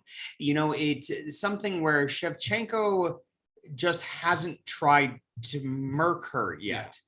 Right now, psychologically, Lauren Murphy's being broken down in front of our eyes, not knowing where to throw, not knowing what position to go into, and Shevchenko not reacting to it. As I was saying earlier, it's really fascinating to watch how much Lauren Murphy is trying to do very common tactical moves within the world of MMA to literally no fucking effect. If Shevchenko win in the second round is plus 550, we're in the third round, it would be plus 750 here for a win in the third round. And stepping in left combat, overhand left, missing with the right, and a kick to the knee by Shevchenko, and a kick to the knee by Murphy. 2:30 left to go in the third round of 5 for the UFC Women's Flyweight title. Bulletproof Billy asking, will Murphy get aggressive in the next 2 rounds, or does she just try to survive? I don't think she can get aggressive because of the fact that she can't find a stance and her knee is getting taken out over and over. And then just stepping in those quick snap rights, leading with her right is Shevchenko, just putting a lot of power, just that quick range of motion, that short distance punch. You see it there again, just going after the left eye of Murphy, which is slowly but surely swelling up. And Murphy looking more and more uncomfortable inside the cage. The deeper this fight goes, the more that Shevchenko drags her into the water, makes her work, makes her think. Deep waters, yeah, she is not a confident fighter right now. Just looking at this from body language alone. Superman punch by Shevchenko, which was preceded by a Superman punch attempt by Murphy. I wouldn't be going for that right now. I wouldn't either. Tagged again with a leg kick is Lauren Murphy. Stephen Kelleher says she's being aggressive as she can. And yeah, when your wheels are taken off, it's hard to do anything. When you're getting no reaction and no shift in what you were throwing, it's hard to figure out what the fuck to and throw. the punches are getting harder. Leg kick by Yes. Shevchenko, followed by a left-right combination to the body and another kick. Right hand landed by Murphy. Minute 4 left to go in round number 3 before we head into championship rounds. Head kick missed by Murphy by a country mile. Right, left, right combination followed up by a kick to the knee. Kick, Matt. That leg kick appeared to buckle Lauren Murphy. These leg kicks. Take a look at her left leg. You're starting to see a serious red discoloration on the back of the knee of Lauren Murphy, just right there on the side of the thigh. And as she's starting to put weight on it, it looks a little bit uncomfortable. Yeah, Matt. you can see a little bit of swelling, not enough that you would be supremely significant, but you're starting to see something swell up there in Lauren Murphy's knee. 27 seconds left to go in the round. Kick to the body missed by Shevchenko. Kick to the body landed that time. Murphy thought it was going for the head. Tried to go for the Superman punch. Gets caught again. Shevchenko pressing her up against the fence. Shevchenko 46 of 107 significant strikes for 43%. 11 of 65, 17%. She has for her Murphy. in a German suplex position and is just kneeing the backs of her legs. Just It's trying brutal. to wear down those muscles and make them spasm. And we will go to the end of the 3rd round. We are going It for looked the like she 4th had round. a spasm walking Yeah. out of there, Matt. And taking a look at the replay there, a devastating right hand by the champion. That right hand has been on point all fight long, and it just feels like a mere matter of moments until this one is completely said and done. Adrian Myers in the chat saying swinging for the fences. And you know what? That's what she's doing right now. Taking a look at everybody in the chat. Thank you so much for joining us across the Combat Culture Network. I'm Matt Ryan. That's Brendan Sokler, Shakiel Mahjouri on the other side of the continent. Stephanie Sotilli managing chat on the other side of the glass. Right now, if you're in Lauren Murphy's corner, I don't know what you tell her. Yeah, you got to pull that beat me if you can, survive if I let you Team Taz mentality. That's the only real thing that you can do, or you just Throw weird shit. It's a Kobayashi Maru. It's a can't win situation. Truly. And you know what? If you're Lauren Murphy, I'd say start throwing some weird shit. Like, I don't know, Nick Diaz opened up with a flying kick. Why not? Just give me something, because right now your strategy isn't working. And Shevchenko winning in this round, Lauren Murphy winning this round is plus 7,000 by submission. That's a lot. Yeah. All right, round number 4 coming in, and Shevchenko again with the leg kicks. You could not pay me. Did you to see be- that question mark kick? Like she just feigned that kick to the ribs, did Shevchenko, and then just caught the side of the eye of Lauren Murphy. Foot stomp attempt by Lauren Murphy, where that was a stomp out of frustration. You know what's interesting, Matt? I mean, the analogy that's coming up in my head is Shevchenko is like cheese in a microwave. After a period of time, she's just getting delicious. Yeah. Like, this is something else, man. Oh. Spinning back fist not landing by the champion. 4:08 left to go in the round. But just throwing different and more. Oh, Shevchenko takes a step back. Murphy held her wrist and kind of threw off Shevchenko's body. Shevchenko coming to the ground and immediately popping up with violence. And landing a left to the jaw, but God forbid that could have caused serious knee problems because Shevchenko lost her balance and buckled for a second.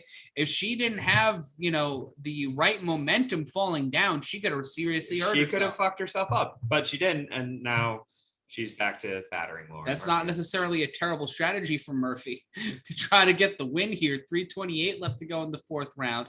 Kick to the body again by Shevchenko. Shevchenko looking like she is just in the middle of a light sparring. Murphy fighting for her life here in the 4th round with 3:16 left to go in the round. More comfortable with more unique strikes, front kicks, head kicks, question mark kicks, and spinning back fists is Shevchenko now that we are in the 4th round and she has found that range and is just hitting. It's really something to watch. 3 minutes left to go in the round. I'm Matt Ryan, joined by Brendan Sokler. Kick to the back of the knee by Shevchenko. Left-right combination by Shevchenko to Murphy. Taking a look here at the strike comparisons. 37-10 to the head. Shevchenko an advantage. 25-8 to the body. 16-7 to the legs all of that in favor of the defending champion. I mean, credit to Lauren Murphy, still throwing in pretty decent volume and landing more than I probably gave her credit for. She's still in this fight, but the strategy to take away her front wheel. And Murphy eating a head kick, and then 7, 8, 9, 10 punches to the head of Lauren Murphy. Shevchenko looking to finish this one here with 2:05 left to go in the round. Murphy pressed up against the fence. She is taken down. She is not adequately prepared, defending herself. No, Shevchenko landing with impunity. This fight is circling the drain. Don Meredith rising from the grave, getting ready to sing the song. Murphy pressed on her back in a variation of side mount is Shevchenko, trying to get out of half mount and maybe get into full, maybe try to pull that crucifix with 98 seconds left to go. Murphy rolling in and now trying to pull a choke from the bottom, tried to pull a guillotine attempt from the bottom on Shevchenko, but with 90 seconds and counting left to go in the round, Murphy in a world of trouble here, may not see the 5th round and trying to do everything she can to survive here with 1:15 left to go in the round. So many unanswered shots and an elbow to the head by Shevchenko. Another one. Raining and them down. I saw blood just fly out of the mouth of Murphy. Murphy being lit up with forearms and elbows and right hands, and that's it. With exactly 6 minutes left to go in the fight, Valentina Shevchenko shuts it down. Grand opening, grand closing, Valentina Shevchenko, and still the UFC Women's Flyweight Champion. Masterful performance by Valentina Shevchenko as she does her fucking awesome pirouettes. God damn it. I love it so much. Some Bolshoi level shit right there. It's so good. This was truly a masterclass in high level MMA. You watched her warm up and get looser and looser, and then when she was ready, go in for the kill. It is such a high level that she is working at that I don't know who the fuck could possibly dethrone Valentina Shevchenko. It was beautiful. It was a beautiful fight. All the credit in the world to Lauren Murphy for staying in it. But as we see in this replay, a shot right to the face, followed by probably about 17 unanswered shots that the ref probably could have called at any given fucking time. And it looks like Murphy was tapping, at least trying to concede the fight. It looked like she was tapping on the inside of her shoulder. You know, and I didn't see that when that was happening. I thought it was just I'm unintelligently defending presently. And Valentina Shevchenko chugging a Monster Energy drink after all of that. Good for you, and man. Rick Jana saying, yes, please give her credit. Yeah, Lauren Murphy, she was a gamer, man. She put up a hell of a fight and, came out with a variety of strikes when her leg was being taken away, man.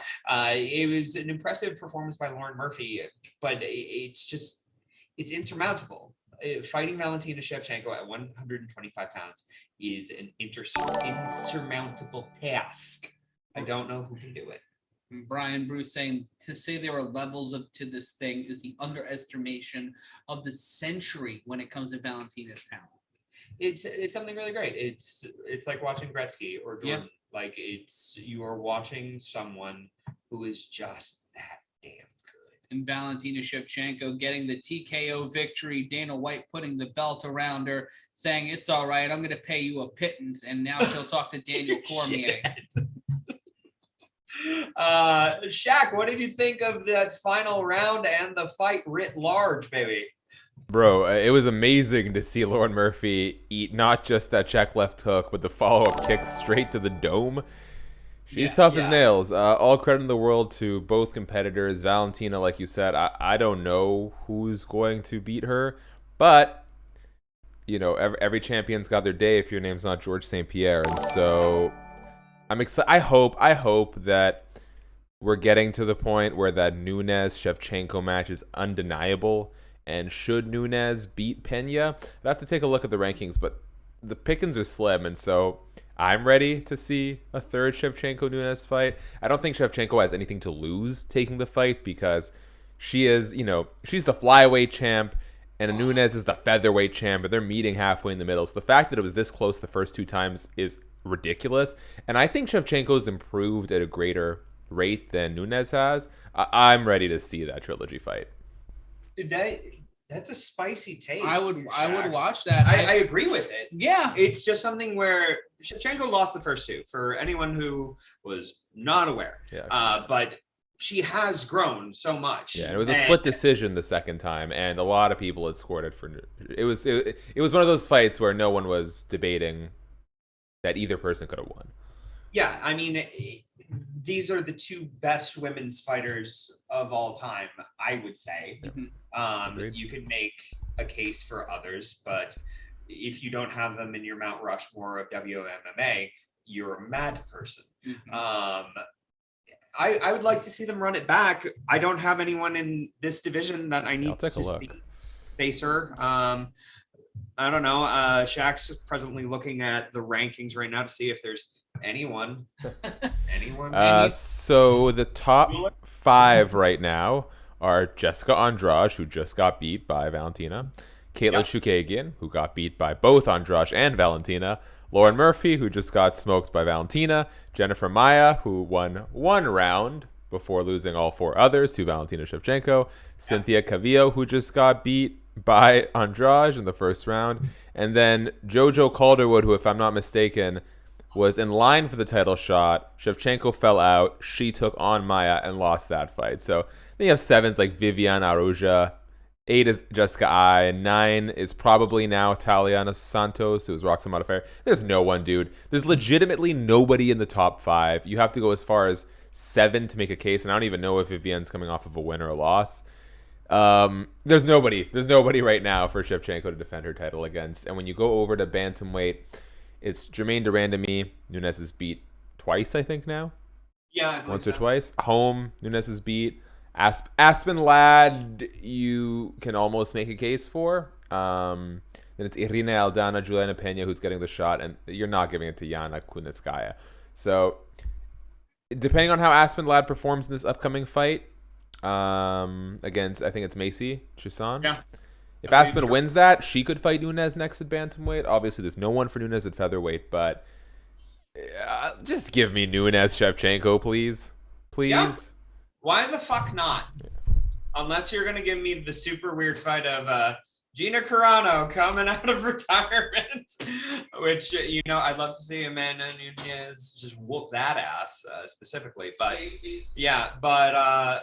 I think Sean Shelby might be wearing a Shaq shoot, because that's some matchmaking right there. Thank you. Nicely done, Shaq. Yeah, I agree. That'd be funsies. This is a completely unrelated take, but I'm a big fan of like wrestling business simulators, Total Extreme Warfare, Extreme Warfare Event, all that. Yes, all that good stuff.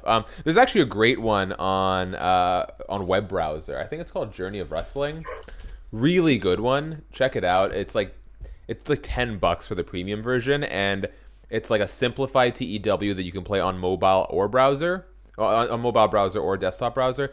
It's like the perfect level of watered down, where you can get through a year in like a couple of weeks, versus TEW, where it's like you got through a week in a week. But can I say, I've had zero interest in playing wrestling simulators because AEW is so good. I don't need to get out my creative booking anymore. I have good wrestling to watch.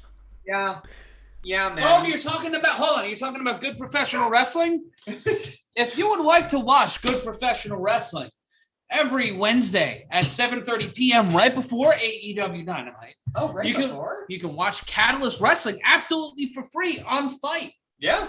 And also you can watch it on the Fight Network. Check your local listings. There we go. Listen. You did it. It's like Nick Diaz's face. It needs a plug. Jesus. God damn it, Matt. That was beautiful. Shaq, yeah, man. Like, fuck, I do love wrestling simulators, and wrestling's great right now. If you aren't watching, go watch, and please watch Catalyst Wrestling. Yes. They have a very okay ring announcer. But yeah, hell of a fight, masterful performance, and we find ourselves at our main event fairly early. Yeah, it's only 12:22. They're probably going to make their walk to the cage at 12:25. Are you willing to risk it for the biscuit, Ryan? Nope. Mr. Ryan? God damn it. Come on, Matt. Come on. No. Yeah. I know how these fuckers work. Yeah. No. Fine. I needed a win. Let me have a win. It's 2021. I need a win. God. I'm a fat person trying to make it as an announcer. I need all the wins I can get for the love of Christ.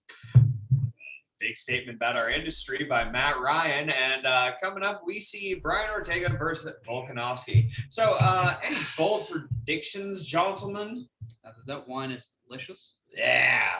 But when it comes to this fight, I think Ortega, if he performs the same way he did against Zombie, this fight's his. But I don't think he's going to get the same problem. I don't think he's going to get the same availability that he did against Zombie. I agree with that, Matt, because I mean, a comparison that I've made with Volkanovski is a bit of a young Frankie Edgar in just the way that he changes up his levels, is willing to throw leg kicks, is willing to take you down. And Frankie Edgar, one of my favorite fighters of all time. Volkanovski, not, because he lost to Holloway, for fuck's sake. Yeah. But aside from that, I think that Volkanovski is beatable, just not by Brian Ortega. No. Yeah, my whole thing is, as someone who's not at all a fight analyst, I'm not going to pretend to be, is it's not so much MMA math as it is my level of belief in the competitors. And so for me, you've got like Volkanovski and Ortega at the top, and it's 1A, 1B. Dude, Korean Zombie is a damn good fighter, but he's a couple tiers below Volkanovski and Holloway, excuse me. So Brian deserves to be in this place, but he hasn't beat anyone that can make me confidently say that he's going to finish or take Volkanovski in a decision. I just don't have that kind of information present. But he's gotten a lot better since that first Holloway fight. I call shenanigans on you not being a fight analyst because we're here analyzing fights. No. I'm here producing you two getting drunk while watching the fights. That is true. Yeah. If you're producing us getting drunk, please send some whiskey to our future VO box. Yes. But here's the thing, Shaq. I absolutely agree with the sentiment that Ortega hasn't shown a type of performance like Holloway did, where he murked a guy for several rounds. Something that makes me think this is going to be it. But this entrance is a purge-esque. A purge level walkout for Ortega. Who was was it Anthony Joshua who walked out with too much shit on? No, that was Deontay Wilder. Deontay Wilder, who walked out with too much shit on. Brian Ortega coming Jake up with... Paul did the same thing in his fight against Tyron Woodley at this purge walkout. I hurt my eyes with this mask. The Purge movies are like my guilty pleasure right now, so I will. The first two were good. And then it's like, yeah. Shaq, I will watch the Purge movies and then I'll write to you because that's on my list. Yeah, the first one and the second one are very like completely different things, and then it kind of gets a little too meta for me. But I'm also ashamed to admit I own these masks in my house. Yeah, but they're for Halloween costumes. How you get down is how you get down. Yeah, we don't kink shame. I won't tell you what I got up to after Halloween. I was slutty Steve Bannon once, so fucking who cares? That's gonna haunt my dreams. I'm into this walkout though. Like the UFC gives you such a bland production when it comes to the walkouts that I'll take anything. I am entirely. I see James Tahuna doing this with a group of people in men in black suits. Like I'm not asking for a lot. I want to see someone reenact Prince Nassim Hammed's magic carpet entrance, and then immediately watch them get Cook City All Stars in front of God and everybody. I loved Prince Nassim. He was fucking amazing and then terrible. Like the switch from amazing to terrible got flipped pretty quickly. Yeah, it wasn't a dimmer. No, it was. But do you think the UFC for a crossover audience is missing those epic walkouts? Yes. I don't understand why they're so opposed to it. Like, I'm not asking you to make it WWE levels of hokey. By the way, WWE has amazing theatrical walkouts, but just give me more than like everyone walking out in fucking Venom gear. But Shaq, here's the thing, and I think the WWE comparison is apt because since, let's say, John Cena, you haven't had WWE promote someone as the star is bigger than the organization, because then they fuck off and go do movies and shit like that.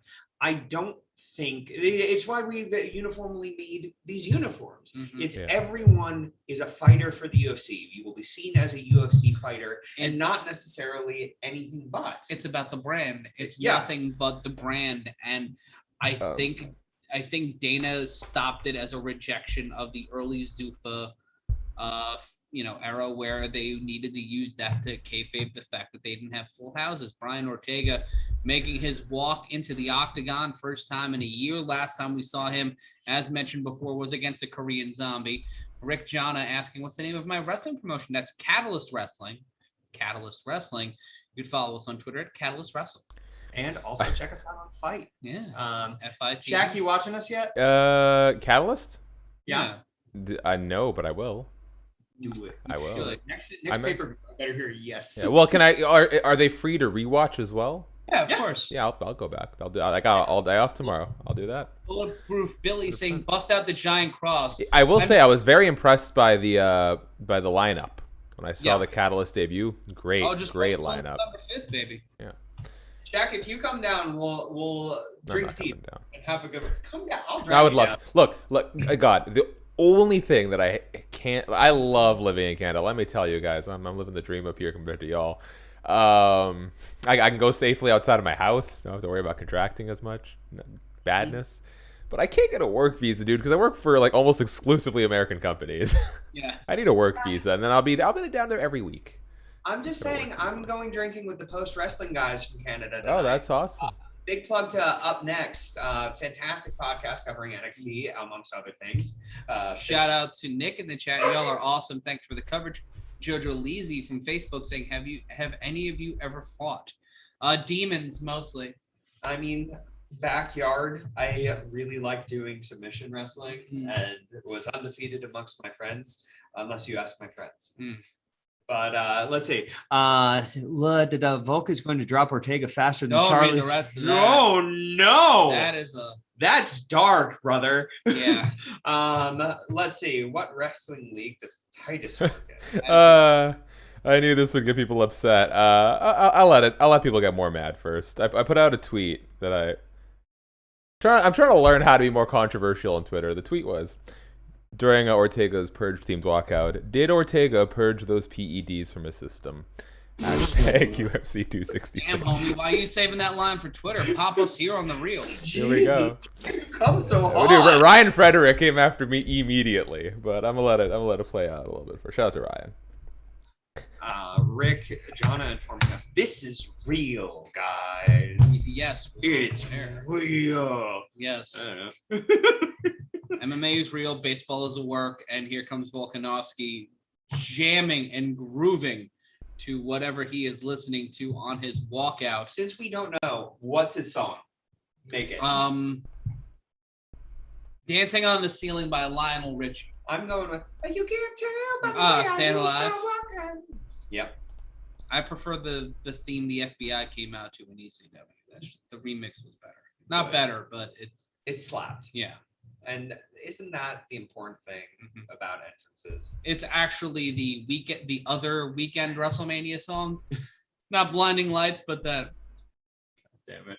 Off the rails, we've gone. Thank you, DC. A question for everyone here. Favorite theatrical entrance in mixed martial arts? Ooh.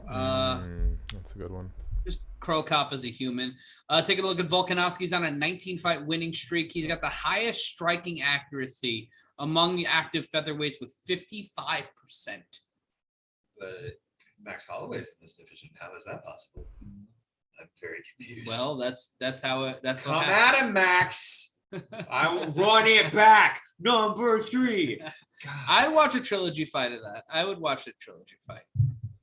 Style benders being the answer right now. A lot of you, Sean Bowser, Adrian Myers, and Logic Win saying Israel Adesanya. Yeah, there's a lot of Izzy. Oh, I got better ones out there, guys.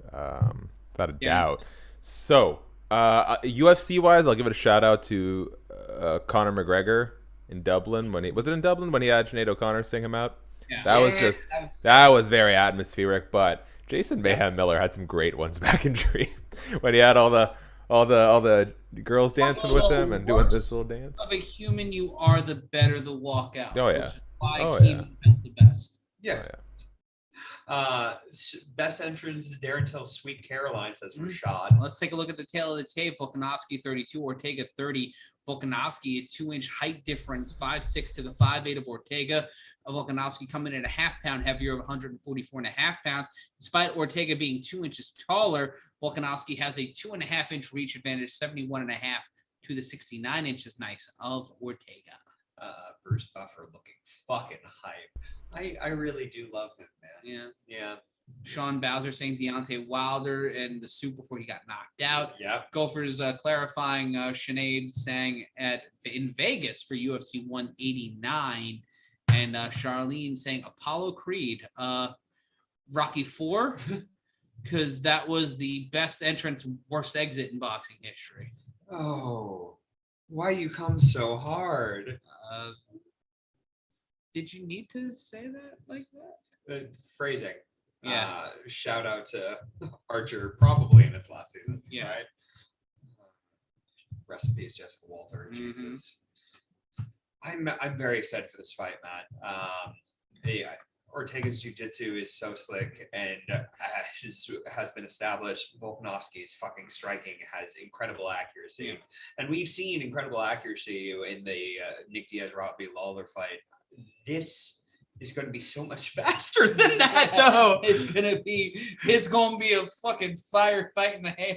As much as I enjoyed that, sorry, Brendan, please, I can. No, I just wanted to express my love for the lightweight, featherweight, and what a great lower division. weight classes. Yeah. Just the speed. I live for it. Shaq, what you got for us, And brother? Flyweight's got power now too. It's amazing. That was the gripe on those lower weight classes sometimes, was the power wasn't translating, and now that it is, it's just the best. I'm just gonna feel a little bad. I'm not gonna feel. Ortega walking out to the purge is amazing until he gets knocked the F out. That's a little sad. Side by side memes. You're Right? setting yourself up for Exactly. it. Go in. Exactly. Rough, brother. It's gonna be a long night for somebody. I will leave this to you. I'll be chilling behind the scenes. The official introductions being done. I'm Matt Ryan, joined alongside Brendan Sokler, Shakiel Mahjouri, the producer Stephanie Sotilli, running the chat, making sure everything, including all fat babies, are being taken care of. Fantastic work all night. I feel like I'm gonna have to pay a chicken nugget toll at the end of the evening. It's the gold standard, the Yes. chicken nugget toll, because the nuggets are gold. Steph, it's been a fun night so far. How you doing? We haven't heard from you in a bit. Oh yeah, fun times. Sorry. And dog wrangler on my list of jobs under comedy genius. I lied. I'm going to pop back in real quick. We're less than 100 subscribers from our goal. So if you haven't yet, please subscribe, notification bell. Got lots of great videos coming up. You'll love them. We've got over 671 humans in here. Hit the like button, ring the notification bell, and hit the subscribe button. We're less than 100 people away from our goal, and we know a lot of you are new viewers for us, and we want you to join us every single time. If you don't want to buy UFC pay-per-views and you want us handsome motherfuckers to call the action for you, you will know every time we do a show, every time there's a UFC pay-per-view, you'll get that little notification while you're on YouTube to know we're on the air. So be sure to hit that like button, ring the notification bell, and subscribe. Ortega. Touch of the gloves, Matt. We're about ready to kick this off. Your main event is about to begin. Yes, it is. Ortega in blue and Volkanovski in black and gold trim, indicating that he is the defending champion. And here we go. Herb Dean is your official. Slapping gloves, and here we go. Volkanovski controlling the real estate around the center of the octagon. Ortega full of frenetic energy. First strike landed, leg kick by Volkanovski, 2 left jabs, missing by Ortega. Ortega growing out his hair. Last time we saw him, he had short hair against a Korean zombie, missing 2 lefts. Did Ortega. Switch kick there by Volkanovski, catching the inside of the outside leg of Ortega. Missing a head kick there is the champion. 4:30 left to go in round number 1. I'm Matt Ryan, joined by Brendan Sokler. We're calling all the action for you. 4:23 left to go in the round. Ortega missing with some jabs. An outside leg kick landing by Ortega. An outside leg kick by Ortega, missing on that one. 4:12 left to go in the round. Ortega looks very calm, and Volkanovski is throwing in a rather high volume to start off this fight. The thing that I'm noticing, Matt, is how big of a size difference you have between Ortega and Volkanovski. Now, Volkanovski is a bit small for this division, and Ortega is fucking huge for it, but it does make quite a difference, and it will make more of a difference if we get to the ground at any point. It does, but also you take a look at Volkanovski's background, you look at what he's been able to do in such a brief time, and compare him to Max Holloway, those two Max Holloway fights. Like, as Matt Alford asking the chat, has Ortega ever been starched? Yeah, against the guy that Volkanovski beat 2 times in a row. So it's an interesting comparison between both of these fighters. Styles make fights, but you got to wonder if the pure skill of Volkanovski, who throws a left right into the jaw of Ortega, whose jaw and entire face has to bounce back on that one. 3:16 left to go in round number 1, trying to find an opportunity. Another overhand right from the champion, landing flush on the challenger's head. This is starting hot and heavy, man, and I'm loving it. Ortega not really landing a few shots, lands a leg kick there, but not really able to progress it forward. Right hand to the jaw. Volkanovski lost his balance, but he landed that punch before he did. 2:52 left to go in the round. An overhand left landed by the champion again. It seems like Volkanovski has already found his range and is getting inside Ortega's longer jabs and leg kicks, where Ortega is still trying to find said range. Yeah. He's not hitting. Volkanovski's tagging him at will. Early going of round number 1 near the halfway point. Volkanovski circling around the octagon. Ortega in a bit of trouble back near the fence. Another head kick attempt checked by the challenger. Both men landing lefts to the head. Ortega coming in a little wild. Checked by the champion on an overhand left. Leg kick by Volkanovski trying to set up that overhand right. Ortega stepped out of the way. Throws a right jab, did the challenger. 2:08 left to go in the round. Volkanovski in control of the rhythm, but Ortega comfortable here, lands an overhand left to the champion, but a shot to the body by the challenger, and it looks like the challenger might be swelling a little bit by his left eye and his nose, eating another shot by the champion. Missing an overhand right was the champion. Minute 48 left to go in the round. Volkanovski's overhand right. You're talking about power. He is loading up. He is like a Mike Allstott run down the field every time he throws the punch. An ex-rugby player in Volkanovski showing off that power and speed here against the challenger. 92 seconds left to go. Leg kick landed by Volkanovski. Ortega tried to go for another flurry, but met and exchanged with the champion. A right-left combination to the head by the champion, followed up by a kick to the body. Matt, this is reminding me of the Shevchenko fight, but just faster. Yeah. Volkanovski is just outclassing Ortega in this round. Ortega cannot find any rhythm. Shout out to Rick Jana donating $5 to the cause. And Ortega just not able to find a rhythm here. Minute 4 left to go. Have you ever tried tap dancing while getting punched in the fucking head? It just doesn't work. You're not going to find a rhythm. Well, that's how Gregory Hines did it. And Lord knows I'm not going to tell Gregory Hines how to tap dance. Left-right combination. Ortega eating a couple of shots from the champion. Stepping in, another leg kick by Volkanovski. Checking a head kick is Volkanovski, and he's got a little bit of a mouse underneath his left eye. And an overhand left landed by the champion, grabbing a leg kick attempt by Ortega, and an overhand right left by Ortega, stunning the champion. Put him on his bicycle, and Ortega might have found the rhythm and the confidence he needs here late in the first. I mean, the power from Ortega behind that shot was truly impressive. And a straight left from the champion. Volkanovski bleeding underneath his left eye, right on the left cheek, right here where the facial hair doesn't grow. Kick to the body, checked by Ortega. Ortega trying to steal this round, and we will go to round number 2 in Las Vegas. Cool. Fucking cool. I mean, you have Volkanovski throwing in such high volume so quickly and with such power. And Ortega was on his bicycle for so long in that fight, only to find a massive power punch towards the end there and getting a cut under Volkanovski's eye. Listen, I still think this is Volkanovski's fight after seeing that, but you have to wonder if you're a bit more tentative if you're Volkanovski after that. 10-9 round, according to Brian Bruce. I'd have to agree. Shout out to JH saying nice commentating. Thank you so much. Juan Guzman saying Ortega's going to win. An interesting idea there from Juan. An overhand right there from Ortega, or up to Ortega. Just watching again on the replay. Sean Bowser saying Ortega might get the job done. You know, that was an impressive first round for Ortega. Shaq, I don't know how you viewed it, but right now, as we head into round number 2 real quick, do you think Ortega stole that round at the end? It's possible. I wonder watching how much of it was just Volkanovski off balance, because he did have one leg up.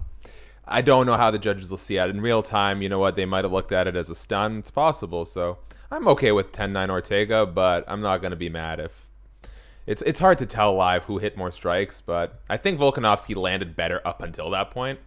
But then he got the damage on Volk's face too, so I'm okay with 10-9 Ortega. But there's some real damage on Ortega's face as well. 4:34 left to go in round number 2. I'm Matt Ryan, joined by Brendan Sokler, Shakiel Mahjouri, and Stephanie Sotilli here for Combat Culture. Volkanovski controlling the center of the octagon as Ortega being pressured and pushed by the champion towards the fence. A leg kick by Volkanovski, glancing blow onto the champion. Has there been a moment of octagon control for Ortega? Mm-hmm. I don't think so. I don't necessarily. I don't think so either. Overhand left landed by Volkanovski in a glancing blow. You can see underneath the left eye or near the left eye of Ortega, there is some swelling growing. Another leg kick by the champion and a kick to the back of the knee by Ortega, and Volkanovski had to walk that one off. Spins it out. Volkanovski looking very comfortable though, and tagging him with a leg kick and a jab on the way out there. He is playing the level of confidence of when I play UFC 4 on easy mode right now. This Volkanovski. Right hand landed by Ortega, followed by a left to Ortega, by Volkanovski. Another leg kick by Volkanovski. Volkanovski pressuring Ortega near the fence. The champion in control of this fight, looking to shut things down here in round number 2. Overhand right, and Ortega on his bicycle after stopping it, but eating a left, then a right, as the champion in control against the challenger in round number 2, but Ortega landing a right uppercut. I do think one of the difference makers in this fight might be the leg kicks by Volkanovski as he lands another one. And just slowing down Ortega's ability to pressure him forward. When Ortega's being able to step through his punches, he's connecting well. A kick to the knee by Volkanovski, and Ortega's face looking a lot more swollen and a lot more red in round number 1. Sean Bowser said Volk is going to lead the dance like he said. He is not a liar. Leg kick. Another leg kick, a head kick missed by Ortega. 2.5 minutes left to go in the round. Trying to create some pressure here. Kick again to the leg by Volkanovski. He's listening to me, Matt. I'm his coach. Volkanovski playing around with the hands of Ortega, trying to get in and loading up big shots. Right-left combination by the champion. An overhand right, followed by a left by the champion. The right sent Ortega reeling. Volkanovski was trying to go for a takedown. Good stuff there by the challenger. 2:04 left to go in the round. Dusty Cole asking, are Volk's kicks calf kicks or inner shinners? Yes. Yeah, he's hitting both, mainly in the in the calf, but he's gotten some inside kicks as well. Kick to the body there, beautiful kick by Volkanovski. And another leg kick by Volkanovski. Right to the calf, going right after that calf, and 2 straight rights, double jab by Ortega. Minute 41 left to go in round number 2 for the UFC Featherweight Championship. 95 seconds now left to go with the title on the line. Volkanovski kicks the leg and eats a right for his troubles, but he keeps on moving. Misses with the left, does Volkanovski. Volkanovski leading this round, in my opinion. I'd agree. Ortega throwing one, but eating 2 on every shot. It is a really big thing that adds up in a game where we have judges' scorecards. That every time that Volkanovski's coming out, he's getting a shot or 2 off. It's nuts. Shot to the body, missed by the champion. Overhand left, wildly missed by the champion. 1 minute now remaining in round number 2. Volkanovski trying to keep that pressure going against Ortega. Leg kick misses by the champion to the challenger. 51 seconds now left to go in round number 2, trying to find something, if at all, to finish this fight on either side. I don't think either man wants to be here all night long, but Ortega has been setting himself up for counters all fight long. Steps in to throw 1 shot, eats 3 in return, went for a leg kick, and then left, right, left combination by the champion, and another combination by Ortega from the champion, right-left combination again from Volkanovski. Brian Bruce saying Ortega does not wear damage well, for what it's worth, and I'd agree with that. If we were under Pride rules and the fight was called right now, I'd give this to Volkanovski. Yeah, or Ortega looks beat the fuck up because he's getting beat the fuck up. Dusty Cole saying Ortega seems out of rhythm. He has not been able to get into a rhythm all fight long, and we will go to the third round here, and a little bit of shit talk from either fighter. Right now, Ortega should be more focused on trying to get out of the next round, but that might be what Ortega wants. He wants to fuck with Volkanovski, but after this round, it's getting deeper and deeper and harder for the challenger to turn the tide here. I mean, what did Jim Ross say very ableistly about a one-legged man in an axe-kicking contest? He does not win. Felipe D. Ramirez saying, I look like I wear a wig, and shut your fat ass up because you're watching me. So how about you either pay the $70 or just enjoy the show, asshole? Chris Hero. That Chris Hero? No. Maybe. Or Chris Hero. Ortega gonna need to hit a knockout shot to win this. Agreed. Yes. Yeah. It's a simplified answer, but yes, he's going to need, at this point of the fight, if he eats another round, he's going to have to go for the finish in round number 4.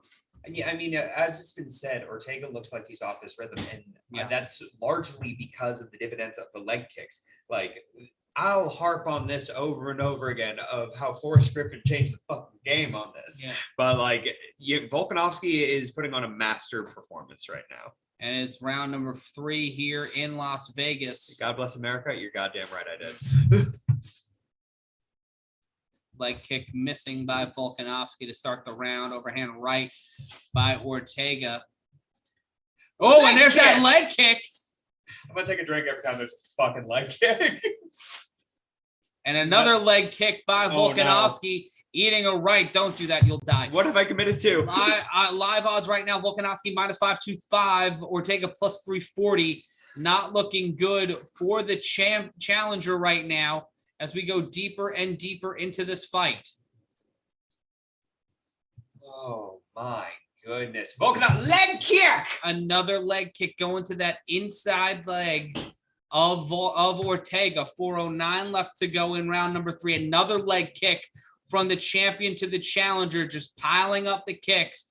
4 minutes now left to go in the round. Overhand left-right combination by Volkanovski. Ortega eating some shots. Like, he is going to need a trip to the hospital tonight. He has had some devastating blows to the head and neck from Volkanovski. I would not want to wake up as Brian Ortega tomorrow. He's going to have a splitting headache and another leg kick to the inside. And then a straight left, being able to set up that leg kick to throw punches. Another straight left into overhand right, trying to get into the Muay Thai clinch was Volkanovski. Ortega punched his way out of it, but not able to punch himself out of trouble just yet. Ortega leading with that right jab. Punch to the body by Ortega. Pardon me. Volkanovski eating a couple of shots from the challenger. Ortega's hands are getting a little bit faster, and he's throwing a bit more comfortably, which is impressive since he has one fucking leg. Andrew Davis saying Ortega won't last this round with 3 minutes left to go in it. Shall see. Ortega in a little bit of trouble. Left-right combination by the champion.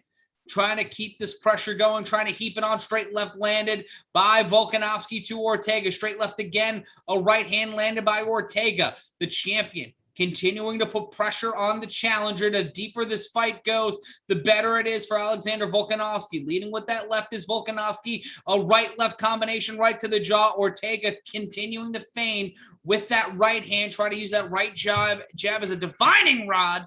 Missing with the overhand left. Volkanovski giving him respect for that shot. But 2:23 left to go and around another overhand left from the champion.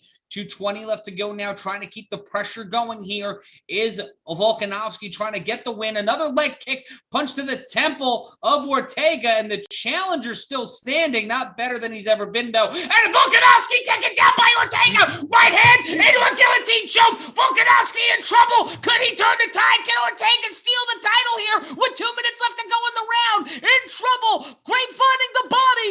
Is Volkanovski in trouble? Ortega great finding the body. You can see the face turning purple. It's not completely under the chin, and Volkanovski will survive, but Ortega on top in the mount. Now trying to turn over. Volkanovski in trouble, still on the bottom, trying to pull the guillotine is Brian Ortega. Brian Ortega trying to steal this fight in the third round with 93 seconds left to go, trying to pull the choke again. Inside control is Volkanovski, and he lights him up, and there's a crimson mask over Ortega.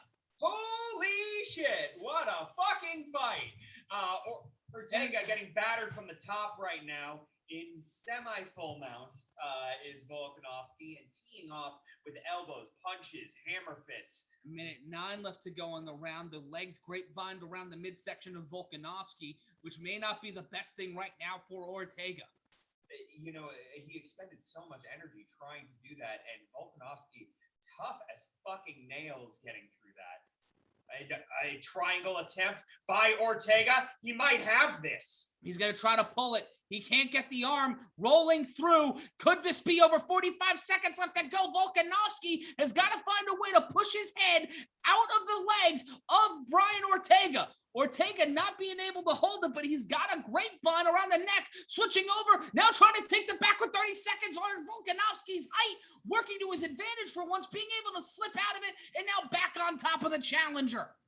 The high level of jiu-jitsu that Brian Ortega has displayed, and the incredible... And now the ground and pound from Volkanovski to Ortega. 12 seconds left to go in the round. Ortega might have tried to steal this round, but Volkanovski taking it back. It's like Halo 1 in Blood Gulch capture the flag. No one's able to get it. Both teams will survive and move on to the round 4, and Ortega looking gassed on the canvas. Could be and knocked he's out. out. No, he's out. Brian Ortega is knocked out. Oh, no, he gets back up. He looked out for a second. They put him back in the stool. His team looking at him immediately. He looked out like a light. I'm truly shocked with how that round played out. Brian Ortega's face looks like a potato. God damn, this is incredible. The high level of jiu-jitsu that he was throwing down, and the incredible toughness of Volkanovski, and the incredible ground and pound of Volkanovski. This was one of my favorite rounds in MMA. God damn. That was a great round from both fighters. My heart. A 10-9 round. Yeah, Jesus, what a beautiful fight we were watching here. And you have to ask yourself, after Brian Ortega's been hit in the face that fucking much, bro, what do you have for a round 4? I don't know. Wow. It's going to be breaking at some point. Shaq, what do you think? Wow, that might just be round of the year. Oh my God. Okay, let me say, this whole time I was revving up to say, my criticism of Ortega's style is very Diaz-esque, great jiu-jitsu, great boxing, but when one's not working, there's not enough wrestling to get you to the other. The way he jumped from that knockdown to the guillotine was insane. That was like the Flash. That was so fast. And Volkanovski, man, a little bland, I think, in the eyes of some fans. This is a star-making performance. When he gets in scary positions, he says, fuck it, I'm going to go back. You guys fight. The doctor and Herdine checking on Ortega right now, trying to see if that eye's okay, that right eye. And looks like the left eye, too. They're just trying to do the eye test, and it looks like we will continue here for round number 4. This was insane. I mean, this is a star-making performance for both of them.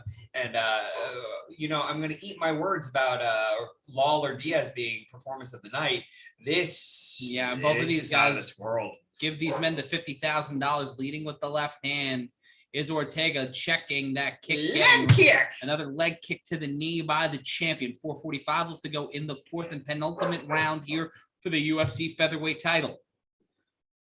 Ortega coming out with a right, missing narrowly. And another inside leg kick from Volkanovski. Good God. Another left from the champion. 2 straight left jabs to the jaw of Ortega. Yes. Who do you give that last round to? I think 10-9 Volkanovski. He found a way to fight out of it. He was, except for that brief exchange there, he still landed more strikes. He was in more control. I'd agree. If it's 2 rounds to 1, that's not the end of the world. But Ortega's going to need to be dominant in this round to make the judges think anything else. Thank you, Renette, for the kind words. Thanks, everyone, for the kind words. Straight left. just trading lefts for both fighters, the champion, then the challenger. 3:49 left to go in the round. Trying to find an opportunity. Is either fighter to turn the tide here in this round and put it in their favor.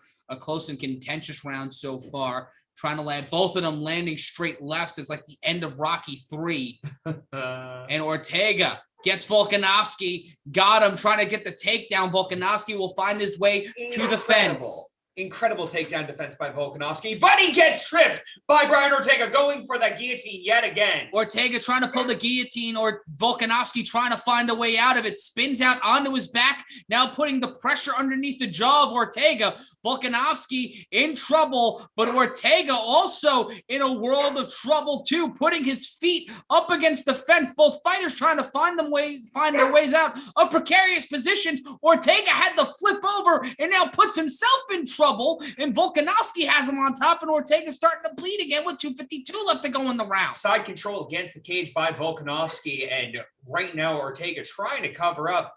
Volkanovski raining down punches on him. And a right hand by Volkanovski. Olive getting excited by this fight. And then elbows and forearms from the champion, just landing them with impunity. 2:30 left to go in the fourth round. Trying to make something happen here as the champion, trying to finish this fight. Elbows just straight to the nose of Brian Ortega. If Ortega had trouble getting out of the corner for round number 4, coming out for round number 5 is going to be an even bigger motherfucker. But Ortega using his legs to his advantage, tripping down Volkanovski. Volkanovski once again stacking on top of the challenger. 2:02 left to go in the round. Volkanovski trying to ragdoll the challenger, who is on the ground, trying to find something here. 43 ground strikes to 4 in favor of Volkanovski. That is a ridiculous number. A masterclass by Volkanovski in ground and pound, pounding away at the face right now with punches, hammer fist, punch. It's really fucking something to watch, Matt. Yeah, this has been one hell of a fight so far. So glad we get to call it for you here on Combat Culture. I'm Matt Ryan, joined by Brendan Sokler. We're calling all the action. Shakiel Mahjouri, our producer. Stephanie Sotilli in charge of community management. More punches. And the funny one, left and right. Doing it in 4-4 time. Ortega eating lefts and rights, barely able to keep his hands up. Volkanovski finding his way through with every single shot. And now Ortega getting the Halo teabag from Volkanovski with 1:05 left to go.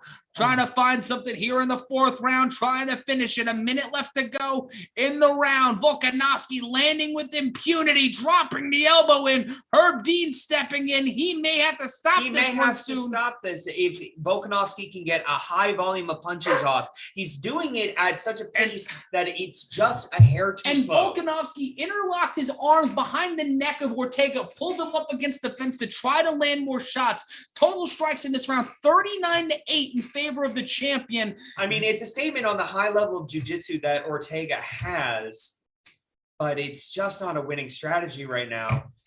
Ortega looks beat the fuck up. Ortega, referee Herb Dean standing both fighters up. 18 seconds left to go. I don't think we're seeing a fifth round here, Brendan. Leg kick by Volkanovski. 13 seconds left to go in the round now. The champion looking to finish this fight. And a left-right combination to the body, a straight left by the champion. Ortega on spaghetti leg shot to the body, and that will be the end of round 4. If the doctor was worried after the last round, the doctor has to be very worried for Ortega's face after this round. Olive voicing her concern. As soon as this fight is over, I am walking that dog. 1,100 people watching us right now across the Combat Culture Network. I'm Matt Ryan, joined alongside Brendan Sokler, Shakiel Mahjouri. Shaq, what do you think of that round real quick? I mean, Volkanovski's whooping on Ortega. What else is there to say? Ortega needs to finish. Dude, I will say, Ortega, in those submission attempts, kept grabbing onto the cage and trying to turn into a submission. I wonder if Herb Dean would have, stopped the action. But anyway, neither here nor there. Yeah, it didn't look like his feet were interlocked in the cage. He was just trying to propel off of it. So not necessarily illegal. Shout out to Windy City, who just subscribed. Shout out to Charlene. Olive is worried about Ortega. That is true. Bulletproof Billy saying Volk's pace is wild. Yes. And trying to keep up with it is killing me inside. Ortega being checked on by the State Athletic Commission and Herb Dean, the Athletic Commission, may put a stop to this one. I think like they might be trying to stop this fight. Oh, nope. We might be going out for round 5. Volkanovski going, what the fuck is that shit? They want to finish this one. We're still doing this? Is Volkanovski's luck? Oh, man. No, the doctor did not stop it. We're in round number 5, and a lot of people making fun of the fact that I use impunity a lot. I make fun of him. That is your word. It's a good. I'm sorry that It's a drinking word. I'm sorry. A commentator uses fanciful words. He done hit him in the face with the thing. The thing in this case being Volkanovski's fists and leg kicks. And a shot to the jaw by Ortega, straight left to the jaw. Looking for an opportunity to create something here with 4:27 left to go. Back against the wall, down 3 rounds to 1 or 4 rounds to 0, depending upon your scorecard. Leg kick by Volkanovski, head kick checked by Volkanovski by Ortega, straight left, landed by the champion. Head kick missed by Volkanovski, by Ortega to Volkanovski. 4:08 left to go. With impunity, brother, is I think the quote of the night. Oh goodness. Ortega against the cage. Volkanovski throwing lefts, rights, left again by Volkanovski. Ortega going for a takedown. Tried to sweep the single leg and go into a belly to belly. Did not work. Ortega now in trouble. 3:47 left to go. Piling on the punches is the champion. A devastating right hook to the jaw, followed by a left by the champion to the challenger. Ortega missing, eating a left to the jaw by Volkanovski. 3:34 left to go in the round, trying to figure out something. He's got nothing though. Yeah. Like the fact that he's in this is by the grace of God go I. And Ortega checking on him, making sure he's okay. Fight will continue. 3:19 left to go in the round. Sign of respect from both fighters who are doing their fair amount of shit talk walking into Saturday night. Overhand right landed by Ortega. 3:09 left to go in this fight for the UFC featherweight championship. Yeah, this is cuckoo banana pants. Volkanovski again with a left jab right to the face of Ortega, and a right and a Jesus. It's insane. It's insane. Floriat Pika saying he's impaling that boy with impunity. Bravo. Thank you. In the center of the octagon, 2:39 left to go. Shot by Ortega, followed up by one from Volkanovski. Kick to the inside thigh, spinning back into the elbow. Ortega caught the leg kick, but ate an elbow from Volkanovski. Both men back standing. Volkanovski's back near the octagon. Left-right combination by the champion. Straight. Couldn't follow up. That's the thing. I mean, Ortega had an opening there, and he couldn't take it because he's too beaten up at this point. Overhand right landed by Volkanovski. You can tell all of the fat baby is very excited for this final round. Hell of a fight. Oh, Volkanovski with a big shot to the body, uppercut to the ribs. Left-right combination from Ortega. Volkanovski eating it. 1:51 left to go in the 4th round. Goodness. And both men standing square in the center of the octagon. Ortega trying to go for a combination, nothing hitting. Another right jab attempt by Ortega, still not hitting.